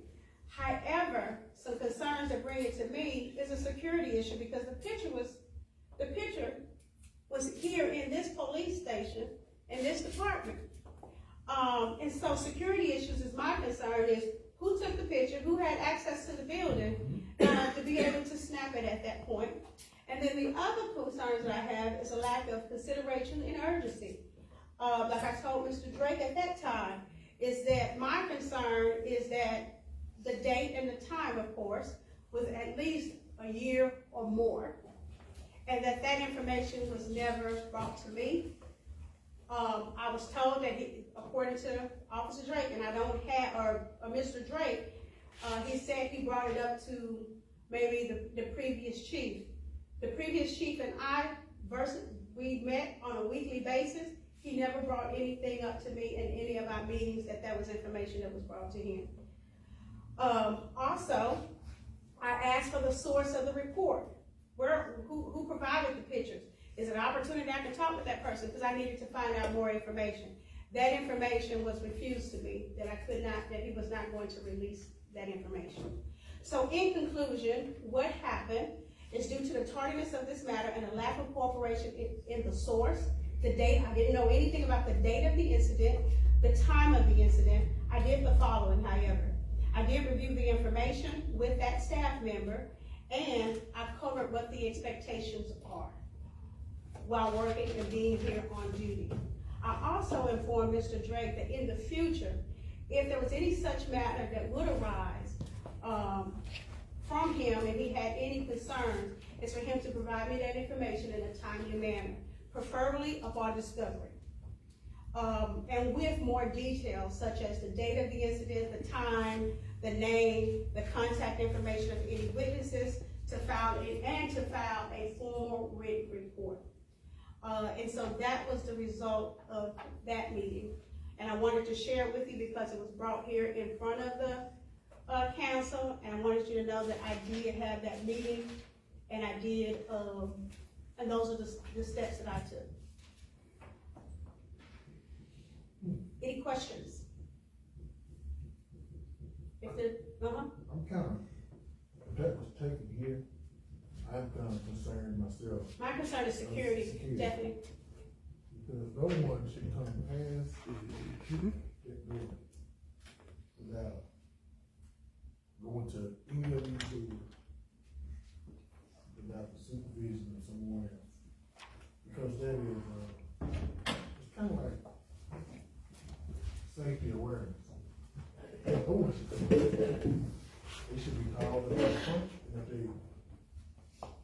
someone come past that front office up there, they should be escorted back.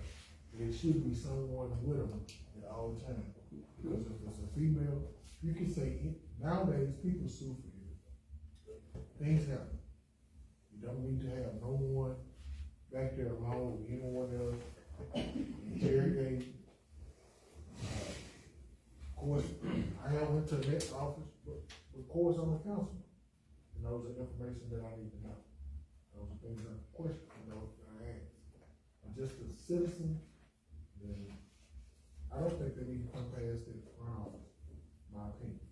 Well, and the other thing is with the police department, and I've been in there, several times after hours, and they have had to have children that they've had to take from families because the parent or somebody went to jail, and so the child was left and they had to wait for DHS to have somebody to finally come over. So people do go back there, but like you said, it has to be something that's escorted, and that is one of the areas that I am having cameras put in, because that's the same place that he may have to ask questions, and do some other things with. Lord, we had guns stolen from back there. Well, and exactly, and there is a little safety closet that's back there. And so those things, so that is one of the areas that was in the proposal for one of the cameras to be in that area. But that's really to protect us. In interrogation, if something happened with a child or if something is stolen, because there is things that are stored there. But I just wanted to make sure that Since you mentioned about the gun being stolen, that previous officer stole a gun. Well, but it may have been. We never got the information on. Walked up and walked in the building. Yeah. Previous officer. Yeah, we did that. Yeah. I mean, but we don't know who, never came out, never really revealed, so I know that's on. But with adequate security, with having those things in place, that decreases internal as well as external criminal activity. The next thing that's on our agenda that I shared with you, I know we already had Amy come in and speak, and so hopefully that information was helpful. The other part was a housing authority for senior community service employment program. There were some folks in the community who had asked me about the program and if the city would be willing to host one. So I wanted really to provide that information to the council. I believe Ms. Annette had printed you out a copy of those things. And really, the gist of this program is designed for members in our community who are 55 years of age and older, and who would like to gain some level of employment with the, I won't even say something, it's more like a community, they market as like a community service. We don't pay for that, the organization pays for that. We're able to work up to for 20 hours with the city. And so it really, it's really set up to help people with poor employment prospects, to foster individual economic self-sufficiency, and to increase the number of older people who may enjoy the benefits of unsubsidized employment in both the public and the private sector. And so, having said that, when I think about a couple of the people who have came up to me to ask about employment, one of the individuals I know that was over 55 years of age, he only wanted to work part-time, and he wanted to work only during our summer seasons, spring and summer season. So this would probably be an ideal candidate for that, but they will go up to a year. So this is a program I'm looking at, and would like for you to look at it as well.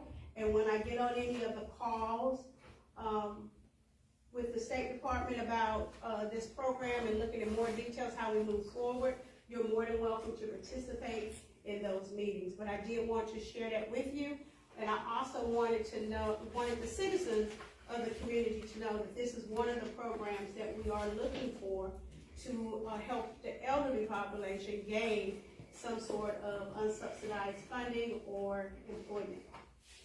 And we have people who are retired in the community that has certain levels of expertise, and we can't necessarily afford to pay those, but this will be an opportunity that we can get that expertise without having to pay that dollar amount. Any questions about this program or what you have in your hand?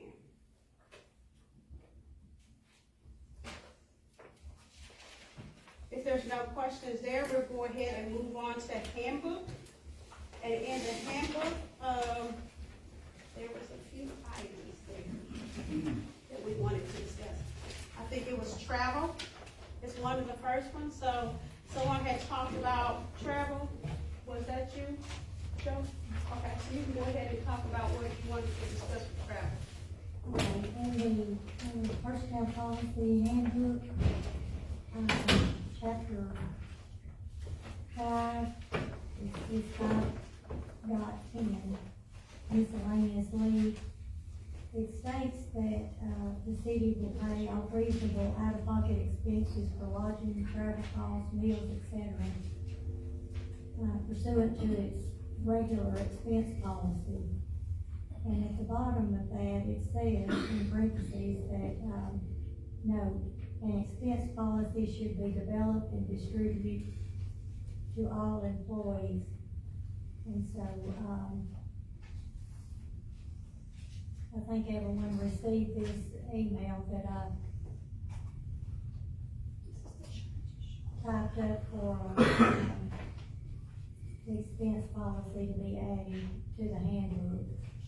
And do you want me to read that? Or? I do, and actually what I would like to see also is what changed from what was previous to what is current. There wasn't an expense, it says that we should make one, and we never make one. And so we need to make one to go into the handbook. Okay. So, And this was adopted, at the end of 2020, December 21st of 2020. And I guess we didn't realize that we needed, that expense policy to be developed, and so, You always need an expense. You need that. well, that's what it says in here, in the policy handbook. Says that we need to develop one, so I had, worked on this and, so I guess I just, as we look at it, so, I guess some of the key points is that, you submit your receipts within 30 days of any, I guess, whatever approved expense. And then for the meals, it's $25 per traveling day for meals that are in there. And then the lodging, pretty much it just talks about keeping the receipts and reimbursement of the lodging. Okay, I got that. And then the mileage, I didn't see a number for the mileage, like what is the per mile, like if a person drives, what does that look like? Are you going according to what the state has? Are you creating your own? no, it says in here, the city shall reimburse at the current state rate, so you don't wanna put a dollar amount. Okay, just put the current state rates. It'll be whatever the, If they're not using the city vehicle. right. If they use the city vehicle, then we don't pay for anything, They don't pay mileage, but I do Just- think, yeah. that the hotel stay, we should have a cap on it, because you go, I'm not saying I'm gonna stay in no Motel 6 either, but I don't wanna, I'm not gonna stay in the Arlington. But I think what she put here was the lodging at the rate established, for the meeting that is being attended. So most, if you go to a municipality meeting or any of those, they have hotels and stuff that they've already agreed to. And so that rate is the average, I don't know, whatever that average is, $125, $130. That's what, in the way she wrote it up, is saying that you will stay within that rate.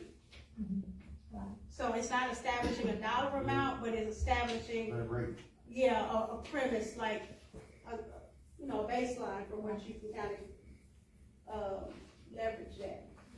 And then it covers that there's no extra charges, for rooms. So if you decide you wanna get room service and, I won't even call room service, you decide to get something else, Pay for a movie. but yeah, pay for a movie, Netflix, whatever, then it's not covered. that's not covered, you only have that $25.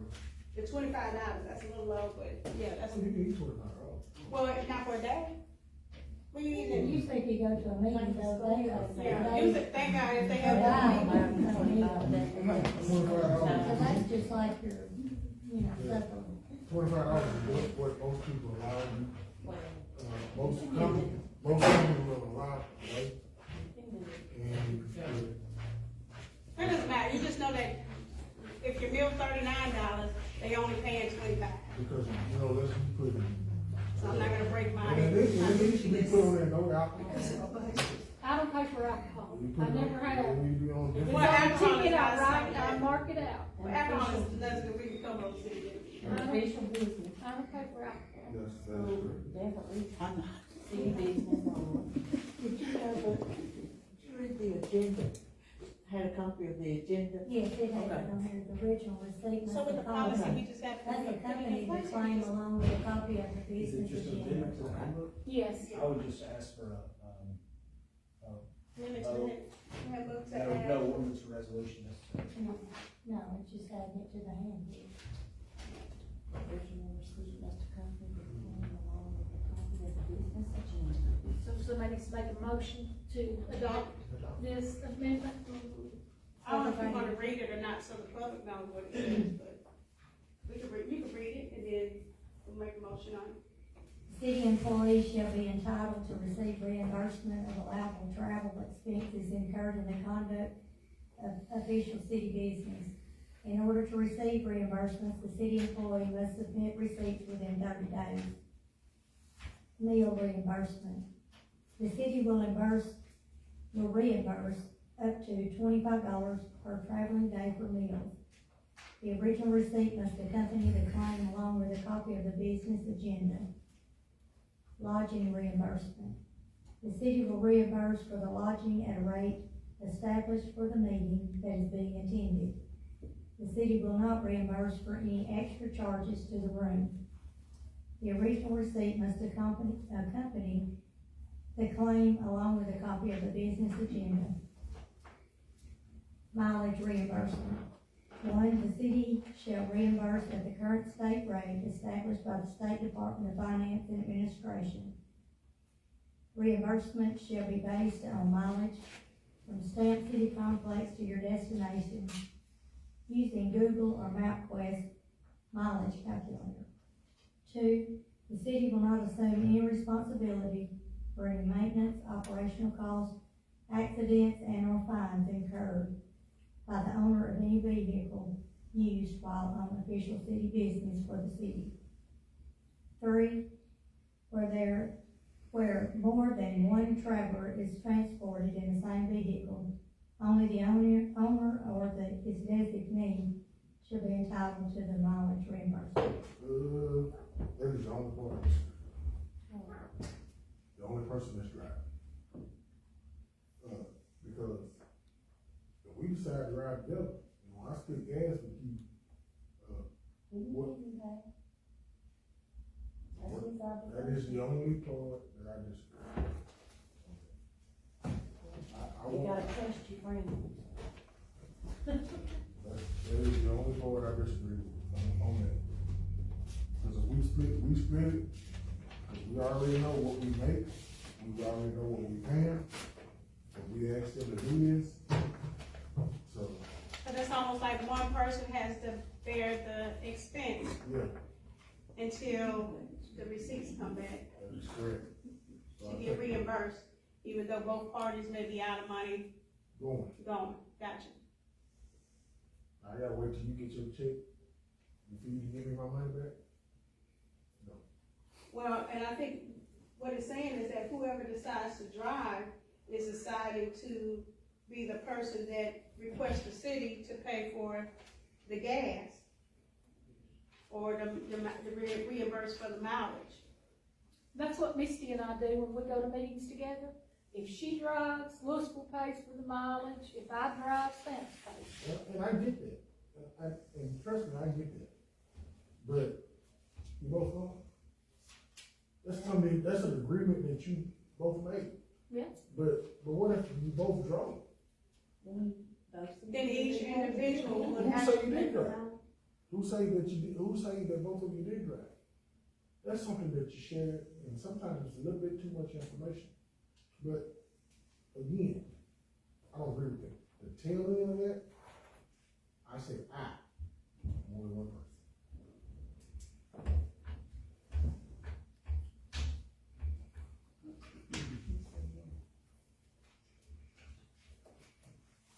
Make a motion to accept the.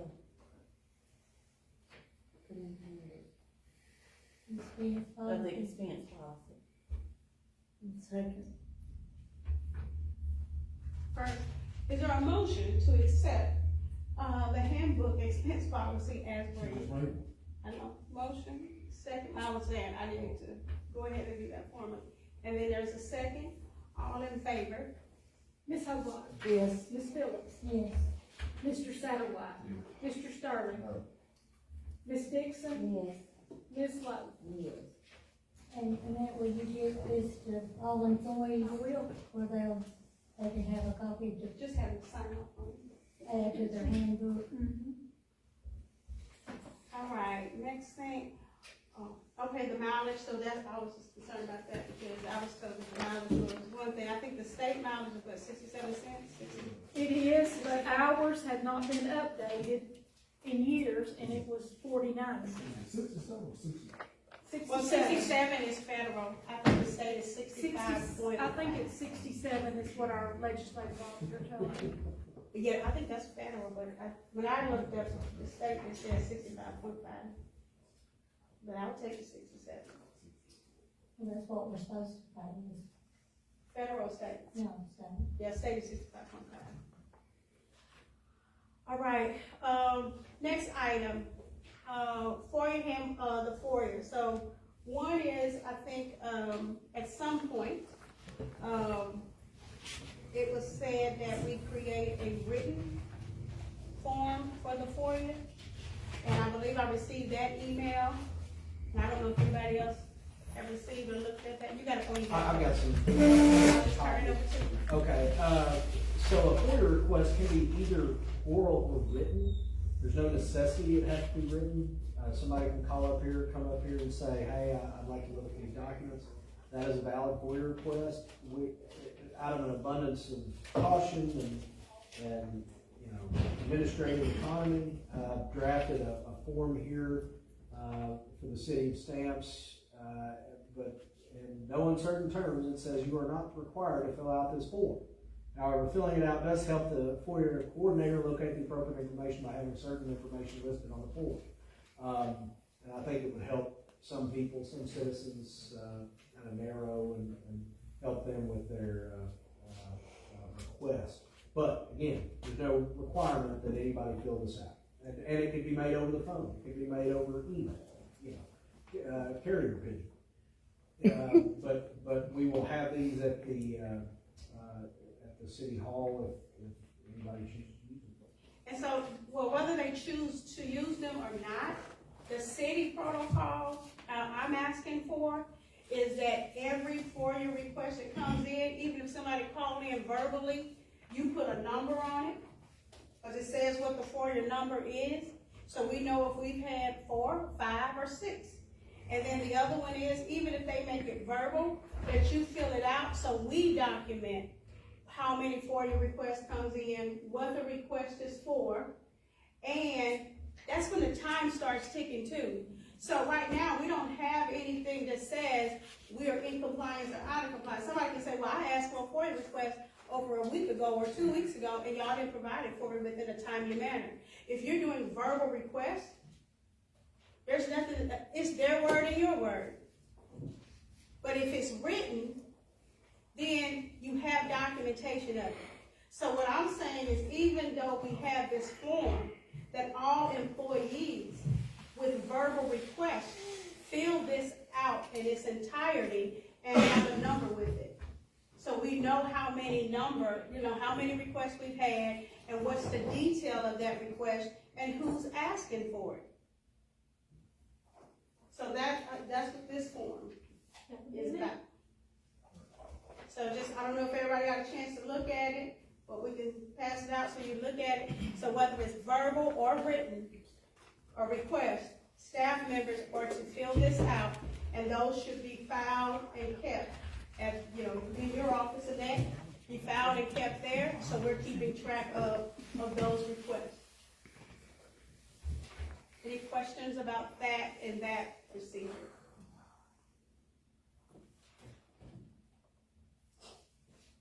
That's all that we have for the city business.